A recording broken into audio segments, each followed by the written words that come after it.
ಬಾಗಿಲೊಳು ಕೈ ಮುಗಿದು ಒಳಗೆ ಬಾ ಯಾತ್ರಿಕನೇ. ಬಾಗಿಲೊಳು ಕೈ ಮುಗಿದು ಒಳಗೆ ಬಾ ಯಾತ್ರಿಕನೇ, ಶಿಲೆಯೆಲ್ಲ ವಿ ಗುಡಿಯು ಕಲೆಯ ಬಲೆಯು ಅಂತ. ಅದನ್ನು ನೋಡಿ ಬರೆದಿರುವಂಥ, ಇನ್ಸ್ಪೈರ್ ಆಗಿ ಬರೆದಿರುವಂಥ ಹಾಡು. ಸೊ ಅದಕ್ಕೆ ಫಸ್ಟ್ ಬಂತು. ಅಲ್ಲೇ ನಾನು ಡಿಸೈಡ್ ಮಾಡಿ, ತಂದೆಯವರಿಗೆ ಆರೋಗ್ಯ ಸರಿ ಇಲ್ಲ, ಇನ್ನು ನಾನು ಇದನ್ನು ವೃತ್ತಿಯನ್ನಾಗಿ ಮಾಡೋದು ಒಳ್ಳೆಯದಂತ ಹೇಳಿದರೆ ಶೃಂಗೇರಿಯಲ್ಲಿ ಬಹುಮಾನ ಪಡ್ಕೊಂಡೆ, ಕಪ್ ಮತ್ತು ಸರ್ಟಿಫಿಕೇಟ್ ಸಹಿತ ಶಾರದಾಂಬೆಯ ದೇವಸ್ಥಾನಕ್ಕೆ ಹೋದೆ. ಇನ್ನು ನಾನು ಇದರಲ್ಲಿ ಮುಂದುವರಿತೇನೆ, ನೀನು ನನ್ನನ್ನು ಆಶೀರ್ವದಿಸಬೇಕು, ಅನುಗ್ರಹಿಸಬೇಕಂತ ಪ್ರಾರ್ಥನೆ ಮಾಡಿ ಅಲ್ಲಿಂದ ಹಿಂದೆ ನೋಡಿಲ್ಲ. ಕ್ಯಾಂಟೀನ್ನಲ್ಲಿ ಬೆಳಿಗ್ಗೆ 5 ಗಂಟೆಯಿಂದ 8 ಗಂಟೆವರೆಗೆ ಡ್ಯೂಟಿ. ಯಾಕಂದರೆ ನನಗೆ ಉಳ್ಕೊಳ್ಳಿಕ್ಕೆ ಇಲ್ಲಿ ಮನೆ ಇಲ್ಲ. ಸೊ ಮಾಳಿಗೆ ಮೆಟ್ಲ ಕೆಳಗಡೆ ಮಲಗಿ ನಾನು ದಿನ ತೆಗೆದಿದ್ದೇನೆ, ರಟ್ಟಿನಲ್ಲಿ ಮಲಗಿ. ಬೆಳಗ್ಗೆ 4:00-4:15 ಎದ್ದು 5 ಗಂಟೆ ಡ್ಯೂಟಿ ಮಾಡಿ ಇದೇ ಥರ ಸಂಜೆ 6 ಗಂಟೆಗೆ ಇಲ್ಲಿ ಪರ್ಮಿಷನ್ ತಗೊಂಡು ಕಾಲೇಜ್ ಹೋಗ್ತಾ ಇದ್ದೆ. ಒಂದು ಪ್ರತಿಷ್ಠಿತ 3 ಚಾನೆಲ್ಗಳಲ್ಲಿ ನಾನು ಅವರದ್ದು ಫಸ್ಟ್ ಆಡಿಷನ್ ಏನಿದೆ, ಸೆಕೆಂಡ್ ಆಡಿಷನ್, ಥರ್ಡ್ ಆಡಿಷನ್ ಎಲ್ಲದರಲ್ಲೂ A+. ಮತ್ತು ಮುಂದೆ ಯಾಕೆ ಹೋಗಿಲ್ಲ ನೀವು? ಮುಂದೆ ಹೋಗಿಲ್ಲ, ಅವರಿಗೆ ಕಂಟೆಂಟ್ ಬೇಕು ಅಂತಂದರು. ಕಂಟೆಂಟ್ ಬೇಕು ಅಂತ, ಈಗ ಕಂಟೆಂಟ್ ಮುಖ್ಯನಾ ನಿಮಗೆ ಗಾಯನ ಮುಖ್ಯನಾ? ನನ್ನ ಒಂದು ಪ್ರಶ್ನೆ ಅವರಿಗೆ. ನೀವು 4 ಹಾಡುಗಳನ್ನು ಹಿಡ್ಕೊಂಡು ನೀವು ಜೀವನ ಸಾಗಿಸ್ತೀರಂತ ಈ ಫೀಲ್ಡ್ಗೆ ಖಂಡಿತ ಬರುವುದೇ ಬೇಡ. ನಾನು ಈವನ್ ಪೇರೆಂಟ್ಸಿಗೆ ಹೇಳೋದು, ನಮ್ಮ ಮಕ್ಕಳಿಗೆ ಟಿವಿಯಲ್ಲಿ ಹಾಡಿದ ಕೂಡಲೇ ಅವರು ದೊಡ್ಡ ಸಿಂಗರ್, ಅಲ್ಟಿಮೇಟ್, ಅದಕ್ಕಿಂತ ಬೇರೆ ಯಾವುದಿಲ್ಲ ಅಂತ ತಿಳ್ಕೊಬೇಡಿ. ನಿಮ್ಮ ಮಕ್ಕಳಲ್ಲಿ ಸಂಗೀತದ ಜ್ಞಾನವನ್ನು ಬೆಳೆಸಿ. ನಮಸ್ಕಾರ ವೀಕ್ಷಕರೇ, ವಾರ್ತಾ ಭಾರತಿಯಲ್ಲಿ ನಿಮಗೆ ಸ್ವಾಗತ. ನಾನು ಅವಿನಾಶ್. ನಮ್ಮ ಕೂತು ಮಾತಾಡುವ ಸರಣಿ. ಇವತ್ತಿನ ವಿಡಿಯೋದಲ್ಲಿ ನಮ್ಮೊಂದಿಗೆ ವಿಶೇಷ ಅತಿಥಿ, ಕಾರ್ಯಕ್ರಮ ಸಂಘಟಕರು, ಜನಪ್ರಿಯ ಗಾಯಕರು ಆದಂಥ ಮುಲ್ಕಿ ರವೀಂದ್ರ ಪ್ರಭು ಅವರು. ಸರ್ ನಮಸ್ಕಾರ. ನಮಸ್ತೆ. ಹೇಗಿದ್ದೀರಿ? ಚೆನ್ನಾಗಿದ್ದೇನೆ. ಎಷ್ಟೋ ವರ್ಷದಿಂದ ಹಾಗೇ ಇದ್ದೀರಿ, ಬದಲಾಗಿಲ್ಲ ನೀವು. ಅಂದರೆ ಎಂತ ನಿಮ್ಮದು ಲುಕ್ಸ್ ಅಲ್ವಾ? ಇರ್ಬೋದು. ಹೇಗೆ ಅಂದರೆ ಪ್ರತಿನಿತ್ಯ ಯೋಗ, ವಾಕಿಂಗು ಇತ್ಯಾದಿಗಳನ್ನೆಲ್ಲ ಮಾಡ್ತಿರೋ? ಸಮಯ ಸಿಗುವುದಿಲ್ಲ, ಸಮಯ ಸಿಕ್ಕಾಗ ಮಾಡ್ತೇನೆ ಅಲ್ವಾ? ಅಂದರೆ ರಾತ್ರಿ ಕಾರ್ಯಕ್ರಮ ಆಗಿ ಬರುವಾಗ ಲೇಟ್ ಆಗುತ್ತೆ, ಬೆಳಗ್ಗೆ ಮತ್ತೆ ಹೋಗಬೇಕು. ಹಾಗಿರುವಾಗ ನಮಗೆ ಈ ಹಾಡೋದೇ ಅಂತ ಹೇಳಿದರೆ ಅದೇ ಒಂದು ನಮಗೆ ಎಕ್ಸಸೈಸ್ ಅದು ಅಲ್ವಾ ಅಂತ ನನ್ನ ಅನುಭವ ಅದು. ಎಷ್ಟು ವರ್ಷ ಆಯಿತು ನೀವು ಫೀಲ್ಡಿಗೆ ಬಂದು? ಬಾಲ್ಯದಿಂದ ನಾನು ಗಾಯಕನೇ. 10ನೇ ವರ್ಷದಿಂದ ನಾನು ಸ್ಕೂಲ್ ಕಾಂಪಿಟೇಷನಲ್ಲಿ ಭಾಗವಹಿಸ್ತಾ ಇದ್ದೆ. ಸೊ ಅಲ್ಲಿಂದ ನಾನು ಪ್ರಥಮಗಳ ಸುರಿಮಳೆಯೊಂದಿಗೆ ಇವತ್ತು ಇಲ್ಲಿ ಒಂದು ಕೂತಿದ್ದೇನೆ. ಅಂದರೆ ಹೆಚ್ಚು ಕಡಿಮೆ ಈಗ ನೀವು ಈ ಕ್ಷೇತ್ರಕ್ಕೆ ನಾನು 40 ವರ್ಷ ಹವ್ಯಾಸಿಯಾಗಿ ನಾನು ಚಿಕ್ಕಂದಿನಲ್ಲೂ ಹಾಡ್ತಿದ್ದೆ, ಸ್ಕೂಲ್, ಕಾಲೇಜಸ್, ಹೈಸ್ಕೂಲ್ ಇದರ ಕಾಂಪಿಟೇಷನ್ಗಳಲ್ಲಿ. ಅದರ ನಂತರ ಹುಡುಗಾಟಿಗೆ, ಮಕ್ಕಳಾಟಿಗೆ, ಆಟ ಪಾಠ. ನನ್ನೊಳಗೊಬ್ಬ ಕಲಾವಿದ ಇದ್ದಾನೆ ಅಂಥೇಳಿ ನನಗೆ ಗೊತ್ತಾದಿದ್ದೇ ತುಂಬ ನಂತರ. ಹಾಗೆ ಈಗ ಕೇಳ್ಬೋದಾ ನಿಮ್ಗೆ ಎಷ್ಟು ವಯಸ್ಸು ಅಂತ? ಖಂಡಿತವಾಗಿ. ಎಷ್ಟು? ನಾನು born in 1969, Born and brought up in Mulki. ಈಗಲೂ ಅಲ್ಲೇ ಇದ್ದೇನೆ, ಅದೇ ನನ್ನ ಸ್ವಂತ ಊರು, ಖುಷಿಯ ಊರು. ಮುಲ್ಕಿ ಬಿಡ್ಲಿಕ್ಕೆ ನನಗೆ ಮನಸ್ಸಿಲ್ಲ. ಒಂದು ನಾನು ಹುಟ್ಟಿದ ಊರು, ಒಂದು ಅದೊಂದು ಬರುತ್ತೆ ಪ್ರೀತಿ ಅದರ ಮೇಲೆ. ಇನ್ನೊಂದು ನಮ್ಮ ದೇವಸ್ಥಾನಗಳು, ಅಲ್ಲಿ 2 ದೇವಸ್ಥಾನ ಪ್ರಸಿದ್ಧ ಕ್ಷೇತ್ರಗಳಿವೆ, ಜಾಗೃತ ಕ್ಷೇತ್ರಗಳಿವೆ. ಒಂದು ಬಪ್ಪನಾಡು ಶ್ರೀ ದುರ್ಗಾ ಪರಮೇಶ್ವರಿ, ಒಂದು ನಮ್ಮ ಇಷ್ಟ ದೇವರಾದ ನರಸಿಂಹದೇವರು. ಹಾಗೆ ಇನ್ನಿತರ ಎಲ್ಲ ಇರುವಂಥ ಒಂದು ಗ್ರಾಮೀಣವೂ ಅಲ್ಲ ಅಥವಾ ಪಟ್ಟಣವೂ ಅಲ್ಲದಂಥ ಒಂದು ಸುಂದರ ಪ್ರದೇಶ. ಈಗಲೂ ಅದನ್ನು, ಆ ಅಸ್ತಿತ್ವವನ್ನು ಅದು ಉಳಿಸ್ಕೊಂಡಿದೆ. 25 ವರ್ಷಗಳ ಹಿಂದೆ ಹೇಗಿತ್ತು ಈಗಲೂ ಹಾಗೇ ಇದೆ ಅಲ್ವಾ? ಒಂದು ಸ್ವಲ್ಪ ಬಿಲ್ಡಿಂಗ್ಸ್ಗಳು ಬಿಟ್ಟರೆ ವಾತಾವರಣಗಳು, ಜನರ ಒಂದು ಅಭಿರುಚಿ ಏನು ಬದಲಾಗಿಲ್ಲ ಅಲ್ವಾ? ಇನ್ನೂ ಹಾಗೆ ಇದೆ. ಆ್ಯಕ್ಚುಲಿ ಬಪ್ಪನಾಡು ದೇವಸ್ಥಾನದ ಎದುರುಗಡೆ ರಸ್ತೆಯಲ್ಲಿ ನಾವು ಒಂದು ರೌಂಡ್ ಹೀಗೆ ಬಂದರೆ 20-25 ವರ್ಷಗಳ ಹಿಂದಿನ ಮುಲ್ಕಿಯೇ ನಮಗೆ ಮತ್ತೆ ನಮಗೆ ನಮ್ಮ ಬಾಲ್ಯ ನೆನಪಾಗುತ್ತೆ. ಹೌದು, ಅಲ್ಲಿ ಬಂದರ್ ಇತ್ತು ಮೊದಲು. ಬಂದರ್ ಅಂತ ಹೇಳಿದರೆ ಮೊದಲ ಬ್ರಿಡ್ಜ್ ಇರಲಿಲ್ಲ, ಮುಲ್ಕಿಯಲ್ಲಿರುವಂಥ ಬ್ರಿಡ್ಜ್ ಇರಲಿಲ್ಲ. ಅದು ಆಗಿದ್ದೇ ಸುಮಾರು 1960ಯಲ್ಲಿರಬೇಕು. ಅಷ್ಟರವರೆಗೆ ಏನು ನಾವು ಕಾಲೇಜ್ ರೋಡಲ್ಲಿ ಓಡಾಡ್ತಿದ್ವಿ, ಅದು ದೊಡ್ಡ ವ್ಯಾಪಾರ ಕ್ಷೇತ್ರ ಆಗಿತ್ತು, ವಾಣಿಜ್ಯ ಕ್ಷೇತ್ರ. ಅಲ್ಲಿಂದ ಎಲ್ಲ ಸಾಮಾನು ಸರಂಜಾಮಗಳು ಎತ್ತಿನ ಗಾಡಿಯಲ್ಲಿ ಹೋಗ್ತಾ ಇತ್ತು ಅಂತ ನನ್ನ ಅಜ್ಜಿ, ಅಜ್ಜ, ತಂದೆ, ತಾಯಿ ಹೇಳಿದ ಒಂದು ನೆನಪು. ಆ ಅಂಗಡಿ ಮುಂಗಟ್ಟುಗಳು ಮೊದಲು ಹೇಗಿತ್ತು ಇಂದಿಗೂ ಹಾಗೇ ಇದೆ ಅಲ್ವಾ? ಅಲ್ಲ ಸರ್, ಅಂದರೆ ಈಗ ಕಾಲಕ್ಕೆ ಬದಲಾವಣೆ ಆಗಬೇಕು ಮತ್ತು ಅಭಿವೃದ್ಧಿ ಹೊಂದಬೇಕು. ಇದು ಯಾಕೆ ಆಗಿಲ್ಲ ಅಂತ ನಿಮ್ಗೆ ಅನಿಸುತ್ತೆ? ಅಂದರೆ ಅಭಿವೃದ್ಧಿ ಹೊಂದದೇ ಇರೋದು ಕೂಡ ಒಂದು ಹಿನ್ನಡೆ ಅಂತ ನಾನು ಹೇಳ್ತಿರೋದಲ್ಲ, ಬಟ್ ಯಾಕಾಗಿರ್ಬೋದು ಅಂತ. ಜನರ ಒಂದು ಜನರು ತಿರುಗಾಡುವಂಥದ್ದು ಕಡಿಮೆ ಆಯಿತು. ಒಂದು ವ್ಯಾಪಾರ ಕ್ಷೇತ್ರ ಬಂದಾದ ಕೂಡಲೇ ಅಲ್ಲಿ ಜನರು ಬರೋದು ಕಡಿಮೆ ಆಗುತ್ತೆ. ಅಲ್ಲಿ ಮನೆಗಳು ಇಲ್ಲ ಅಂತ ಹೇಳಿಲ್ಲ, ಇದೆ. ಮತ್ತದು ಮನೆಗಿಂತ ಅದು ದೊಡ್ಡ ವಾಣಿಜ್ಯ ಕ್ಷೇತ್ರ ಆಗಿತ್ತು. ಓಕೆ. 2 ಟೆಂಪಲ್ಗಳ ಆಫೀಸ್ ಕೂಡ ಅಲ್ಲೇ ಇತ್ತು. ರಿಜಿಸ್ಟ್ರಿ ಆಫೀಸ್ ಇವತ್ತಿಗೂ ಅದೇ ಬಿಲ್ಡಿಂಗ್ ಅಲ್ಲಿದೆ, ಹಾಗೆ ಇದೆ. ಪೊಲೀಸ್ ಸ್ಟೇಷನ್ ಇದೆ ಅಲ್ಲೇ ಪಕ್ಕದಲ್ಲಿ, ಎಲ್ಲವೂ ಅಲ್ಲೇ ಇತ್ತು. ಆಗ ಅದೆಲ್ಲ ಸಾಕ್ಷಿ ಆಗ್ತದೆ ಆ ಪರಿಸರಕ್ಕೆ. ಓಕೆ ಓಕೆ ಆಗಲಿ. ಹೀಗೆ ಎಷ್ಟೊಂದು ವಿಚಾರಗಳೆಲ್ಲ ಬಾಲ್ಯದ ಬಗ್ಗೆ ಮಾತನಾಡ್ತಾ ಹೋಗ್ಬೋದು. ನಿಮ್ಮ ಬಾಲ್ಯ ಅದನ್ನು ತಿಳ್ಕೊಳ್ಳೋದಕ್ಕಿಂತ ಮುಂಚೆ ಸರ್, ನಾನು ನೀವು ಅಂತ ಹೇಳಿದಾಗ ನನಗೆ ನೆನಪಾಗುವಂಥದ್ದು ನನ್ನ ಬಾಲ್ಯ.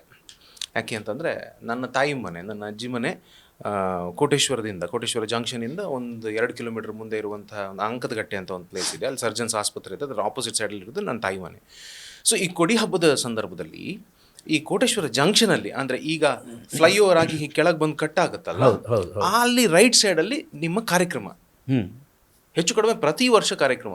ನನ್ನ ಶಾಲೆಯ ದಿನಗಳಲ್ಲಿ ಆ ಜಂಕ್ಷನಲ್ಲಿ ನಡೆಯುವಂಥ ಕಾರ್ಯಕ್ರಮಕ್ಕೆ ನಾನು ಎಷ್ಟೋ ವರ್ಷಗಳು ಬಂದು ಎದುರುಗಡೆ ಕೂತಿದ್ದೇನೆ ಮತ್ತು ನಿಮ್ಮ ಹಾಡುಗಾರಿಕೆಯನ್ನು ಕೇಳಿದ್ದೇನೆ, ನೀವು ಹಾಡೋದನ್ನು ನೋಡಿದ್ದೇನೆ. ನನಗಿನ್ನೂ ಆರ್ಟಿಸ್ಟ್ಗಳು ಯಾರು ಅನ್ನೋದು ಕೂಡ ಹೆಚ್ಚು ಕಡಿಮೆ ನಂಗೆ ನೆನಪಿದೆ. ಇಮ್ತಿಯಾಜ್ ಅಂತ ಒಬ್ಬರಿದ್ರು, ನೀವಿದ್ರಿ, ನಯನ ಅವರಿದ್ದರು, ರಾಜ್ಗೋಪಾಲ್ ಇದ್ದರು, ಮಧುಸೂದನ್ ಕೀಬೋರ್ಡಲ್ಲಿದ್ದರು, ದಾಮೋದರ್ ಭಾಗವತ್ ತಬ್ಲಾದಲ್ಲಿದ್ದರು, ಬನ್ನಂಜೆ ಸತೀಶ್ ಇದ್ದರು. ಕರೆಕ್ಟ್ ಅಲ್ಲ? ಆ ದಿನಗಳಿಂದ ಇಲ್ಲಿಯವರೆಗಿನ ಒಂದು ಜರ್ನಿ ಇದೆಯಲ್ಲ, ಸಮಥಿಂಗ್ ವೆರಿ ನೈಸ್ ಅಂತ ಅನಿಸ್ತದೆ ನನಗೆ. ಓಕೆ, ನಿಜವಾಗಲೂ ಸುಂದರ ದಿನಗಳು ಆ ದಿನಗಳು ಅಲ್ವಾ? ಅದ್ರ ಬಗ್ಗೆ ಮಾತಾಡೋಣ. ಬಟ್ ನಿಮ್ಮ ಬಾಲ್ಯ, ನೀವು ಎಲ್ಲಿ ಜನನ ಮುಲ್ಕಿ ಅಂತ ಹೇಳಿ, ಬಾಲ್ಯ ಹೇಗೆ ಕಳೀತು, ಮತ್ತು ಈ ಸಂಗೀತ ಕ್ಷೇತ್ರದ ಬಗ್ಗೆ ಈಗ ನಿಮ್ಮ ಆಸಕ್ತಿ ಅದು ಹೇಗೆ ಹುಟ್ಟಿತು ಅಂತ? ಜನನ ಮುಲ್ಕಿಯಲ್ಲಿ ಆಯಿತು. ನಾನು ಮೆಡ್ಲಿನ್ ಸ್ಕೂಲಲ್ಲಿ ಓದ್ತಾ ಇದ್ದೆ. ಮೆಡ್ಲಿನ್ ಗರ್ಲ್ಸ್ ಹೈಸ್ಕೂಲ್ ಅಂತ ಇದ್ದದ್ದು ಮೊದಲು, ಅಂದರೆ 7th ಮಾತ್ರ ನಮಗೆ. ಸೊ 8th ಸ್ಟ್ಯಾಂಡರ್ಡ್ ನಂತರ ನಾವು ಹೈಸ್ಕೂಲಿಗೆ ಹೋಗಬೇಕು.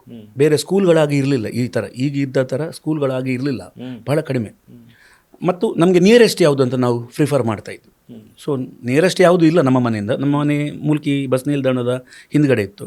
ಸೊ 1 ಕಿಲೋಮೀಟರ್ ನಡ್ಕೊಂಡು ಹೋಗಬೇಕು ಸ್ಕೂಲಿಗೆ. ಈ ಸ್ಕೂಲಿಗೆ ನಡ್ಕೊಂಡು ಹೋಗ್ಬೇಕಾದ್ರೆ ಮನೆಯಲ್ಲಿ ನನ್ನ ಅಕ್ಕಂದರು 4 ಜನ, ಎಲ್ಲರೂ ಹಾಡೋರೆ. ನಮ್ಮ ಮನೇಲಿ ರೇಡಿಯೋ ಕೂಡ ಇರಲಿಲ್ಲ. ನಮ್ಮ ಪಕ್ಕದ ಮನೆಯಲ್ಲಿ ಒಂದು 5 ಬ್ಯಾಂಡ್ನ ದೊಡ್ಡ ರೇಡಿಯೋ, ಜೋರಾಗಿಡೋರು ಸೌಂಡು, ಅದು ನಮ್ಮ ಮನೆಯವರಿಗೆ ಕೇಳ್ತಾ ಇತ್ತು. ಅದರಲ್ಲಿ ಹಾಡುಗಳನ್ನು ಕೇಳಿ ಕೇಳಿ ಕೇಳಿ ಒಂದು ಆಸಕ್ತಿ ಬೆಳೀತು. ಅದನ್ನೆಲ್ಲ ಹಾಡ್ತಾಯಿದ್ವಿ, ಭಜನೆ ಹಾಡ್ತಾಯಿದ್ವಿ ಸಂಜೆ. ಅಜ್ಜಿ ಇದ್ದರು, ಅಜ್ಜಿ ಕೂಡ ಹಾಗೆ. ನನ್ನ ಅಜ್ಜಿಯೇ ನನ್ನ ಇನ್ಸ್ಪಿರೇಷನ್. ನನ್ನ ಅಜ್ಜಿ ಯಕ್ಷಗಾನ, ನಾಟಕ, ಸಿನಿಮಾ ಇದರಲ್ಲೆಲ್ಲ ತುಂಬ ಆಸಕ್ತಿ ಅವರಿಗೆ. ಭಜನೆ, ಆಧ್ಯಾತ್ಮ, ನನ್ನ ಇನ್ಸ್ಪಿರೇಷನೇ ಅವರು ಅಂತ ಹೇಳ್ಬೋದು. ಎಲ್ಲ ಕಥೆಗಳು, ಮಹಾಭಾರತ, ರಾಮಾಯಣ, ಪುರಾಣ, ಯಕ್ಷಗಾನ, 18 ದಿನದ ಮಹಾಭಾರತ ನೋಡಿ ಮರುದಿವಸ ಬೆಳಿಗ್ಗೆ ಬಂದು ಕೆಲಸ ಮಾಡಿದಂಥ ಹೆಂಗಸವರು. ಆಗ ಎಲ್ಲ ಹಾಗೆ ಆಗ್ತಿತ್ತು. ದುಂದಿ ಬೆಳಕಿನ ಯಕ್ಷಗಾನ, ಗ್ಯಾಸ್ ಲೈಟ್ನ ಯಕ್ಷಗಾನ. ನಾನು ಸಣ್ಣವನು. ಅದರ ನಂತರ ನಾನು ಸ್ವಲ್ಪ ದೊಡ್ಡದಾದ ಮೇಲೆ ನನ್ನನ್ನು ಕರ್ಕೊಂಡು ಹೋಗೋರು ಫಿಲ್ಮ್ಗೆ. ಈ ಅಂಥ ಫಿಲಮ್ ಬಂದಿತ್ತು ಆಗ, ಸೂಪರ್ ಹಿಟ್, ಅಂಬರೀಷ್ ಅವ್ರದ್ದು ಅಂತ ನಿಮಗೆ ಪ್ರೇಮವಿದೆ ಮನದಿ. ಆ ಪಿಕ್ಚರನ್ನು ನೋಡಲಿಕ್ಕೆ ಬಾ ನನ್ನ ಜೊತೆ ಅಂತ. ಎಲ್ಲಿಗೆ? ಪಿಕ್ಚರಿಗೆ ಹೋಗುವ ಅಂತ. ನಾವು ಕಿನಿಗೋಳಿಯಲ್ಲಿ ಅಶೋಕ ಟಾಕೀಸ್ ಅಂತ ಇತ್ತು, ಅಲ್ಲಿ ಹೋದ್ವಿ. ಅಲ್ಲಿ ಹೋಗುವಾಗ ಮಧ್ಯಾಹ್ನ ಎಲ್ಲ ಕೆಲಸ ಮುಗಿಸಿ, ಅವರು ಊಟದ ಎಲ್ಲ ಕೆಲಸ ಮುಗಿಸಿ, ಊಟದ ಅಂತ ಹೇಳಿದ್ರೆ ನಾವು ಊಟದ ಹೋಟೆಲ್ ನಡೆಸ್ತಾ ಇದ್ರು ನನ್ನ ಅಜ್ಜಿ. ಅವರೇ ನಡೆಸ್ತಾ ಇದ್ರು. ಅದು 19 ನನಗೆ ಬುದ್ಧಿ ತಿಳಿದ ಮಟ್ಟಿಗೆ, ನಾನು ಹುಟ್ಟೋದಕ್ಕಿಂತ ಮೊದಲೇ ನಾವು ಹೋಟೆಲ್ ವ್ಯವಹಾರದಲ್ಲಿ ಇದ್ದವರು. ನನ್ನ ಅಜ್ಜಿ, ಅಜ್ಜ, ನನ್ನ ತಂದೆ, 60ರ ದಶಕದಲ್ಲಿ. ನಾನು ಹುಟ್ಟಿದ 69. ನಾನು ಹುಟ್ಟಿದ 69. ಆ ಕಾಲದಲ್ಲಿ ಹೋಟ್ಲಿಗೆ ಹೋಗುದು ಅಂತ ಹೇಳಿದ್ರೆ ಶ್ರೀಮಂತರು ಮಾತ್ರ. ಹೌದು, ಹಾಗೆ ಅಲ್ವಾ? ಹೌದು. ನಮ್ಮ ಮನೆಯಲ್ಲೇ ಹೋಟ್ಲು. ಹಾಗೆ ನಮ್ಮ ಮನೆಯಲ್ಲೇ ಚಾವಡಿಯಲ್ಲಿ ನಾವು ಬಡಿಸಿ ಇದು ಅಡುಗೆ ಮಾಡಿ ನಮ್ಮ ಕಿಚನ್, ನಮಗೂ ಅದೇ ಊಟ, ಬಂದವರಿಗೂ ಅದೇ ಊಟ. ಹಾಗೆ ಆ ಸಂದರ್ಭದಲ್ಲಿ ಈ ರೇಡಿಯೋ ಹಾಡುಗಳನ್ನು ಕೇಳೋದು, ನಮ್ಮ ಅಜ್ಜಿ ಹಾಡ್ತಿದ್ರು, ನಮ್ಮ ಅಕ್ಕಂದರು ಹಾಡ್ತಿದ್ರು, ಅದೆಲ್ಲ ಇನ್ಸ್ಪೈರ್ ಆಯಿತು. ಇನ್ಸ್ಪೈರ್ ಆದ ಅದೇ ವಾತಾವರಣದಲ್ಲಿ ಬೆಳೆದ ನನಗೆ, ನಾನು ಇಲ್ಲಿಂದ ಮನೆಯಿಂದ ನಾನು ನಡ್ಕೊಂಡು ಹೋಗಬೇಕಾದ್ರೆ ನಡ್ಕೊಂಡೇ ಹೋಗಬೇಕು. ಮೆಡ್ಲಿನ್ ಅಂತೇಳಿ 1 ಕಿಲೋಮೀಟ್ರ್ ಇದೆ. ಆ 1 ಕಿಲೋಮೀಟ್ರ್ ಹೋಗುವಾಗ ಆಕಾಶವಾಣಿ ಮಂಗಳೂರು 1:20ಕ್ಕೆ ನಮ್ಮ ಮನೆಯಲ್ಲಿ ನನ್ನ ತಾಯಿ ಊಟ ರೆಡಿ ಮಾಡೋದು. 1 ಗಂಟೆ 10 ನಿಮಿಷಕ್ಕೆ. 12:45 ಸ್ಕೂಲ್ ಬಿಡುತ್ತೆ, ಓಡೋಡಿ ಬರೋದು, ಅಮ್ಮ ಬಡಿಸಿ ಆದಮೇಲೆ ಈ 1 ಗಂಟೆ 15 ನಿಮಿಷಕ್ಕೆ ನಾವು ಹೊರಡುವಾಗ 1:20ಕ್ಕೆ ಈ ಹಾಡುಗಳು ಸ್ಟಾರ್ಟ್ ಆಗುತ್ತೆ ರೇಡಿಯೋದಲ್ಲಿ. ಈ ದಾರಿ ಉದ್ದಕ್ಕೂ ಎಲ್ಲ ಮನೆಯಲ್ಲಿ ರೇಡಿಯೋ.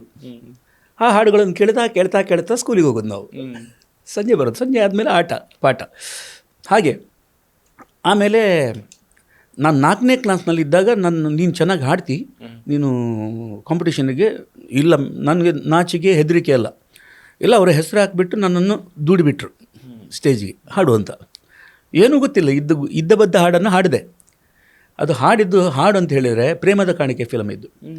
ಇದು ಯಾರು ಬರೆದ ಕಥೆಯು, ನನಗಾಗಿ ಬಂದ ವ್ಯಥೆಯು, ಕೊನೆ ಹೇಗೂ ಅರಿಯಲಾರೆ, ಮರೆಯಾಗಿ ಹೋಗಲಾರೆ, ಇದು ಯಾರು ಬರೆದ ಕಥೆಯು. First place. ಓಹೋ, 4th ಸ್ಟ್ಯಾಂಡರ್ಡ್. ನಂಗಾಗ 10 ಇಯರ್. ಏನು ಸಿಕ್ಕಿತ್ತು ನಿಮಗೆ ಲೋಟೆನ? ಏನು ಸಿಕ್ಕಿತ್ತು, ಸರ್ಟಿಫಿಕೇಟ್ ಇದು ಸಿಕ್ಕಿತ್ತು, ನೆನಪಿಲ್ಲ ಇವಾಗ. ಸೊ ಅಲ್ಲಿಂದ ನಾನು ಇಷ್ಟು ಚೆನ್ನಾಗಿ ಹಾಡ್ತೇನಲ್ಲ ಅಂತ ನನಗೂ ಅನಿಸ್ತು. ನೋಡೋಣ ಮುಂದೆ ನೋಡೋಣ ಅಂಥೇಳಿ 4ನೇ ಕ್ಲಾಸ್, 5ನೇ ಕ್ಲಾಸ್, 6ನೇ ಕ್ಲಾಸ್, 7ನೇ ಕ್ಲಾಸ್, 8ನೇ ಕ್ಲಾಸ್ ಎಲ್ಲ ಫಸ್ಟ್ ಪ್ಲೇಸ್ ಅದು ಅವನಿಗೆ ಅಂತ ಹೇಳೋರೆಲ್ಲ ಸ್ಕೂಲಲ್ಲಿ.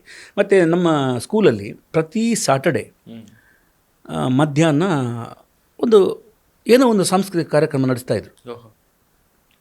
ನಮ್ಮ ಸ್ಕೂಲ್ ಹೇಗೆ ಅಂತ ಹೇಳಿದರೆ ಒಂದೊಂದು ಕ್ಲಾಸಿಗೆ ಒಂದೊಂದು ಕಾರ್ಡ್ ಬೋರ್ಡ್ನ ಥರ ಒಂದು ಇದು. ಹೌದು, ಅದನ್ನು ತೆಗೆದ್ರೆ ಇಡೀ ಫುಲ್ ಹಾಲ್. ಆ ಕಾಲದಲ್ಲಿ ಬಡ ಶಾಲೆಗಳು ಒಂದು ವೇದಿಕೆ, ಆ ವೇದಿಕೆ ಕೂಡ ಒಂದು ಕ್ಲಾಸ್, ಅದರ ಕೆಳಗಿನ ಎಲ್ಲ ಕಂಪಾರ್ಟ್ಮೆಂಟ್ ಥರ ಮಾಡಿ ಕ್ಲಾಸ್ ಮಾಡ್ತಾಯಿದ್ರು. ಅದೆಲ್ಲ ಓಪನ್ ಮಾಡಿದರೆ ಒಂದು ವೇದಿಕೆವಿದ್ದು ಒಂದು ಸಭಾಂಗಣ ಸಿದ್ಧ ಆಗ್ತಾಯಿತ್ತು.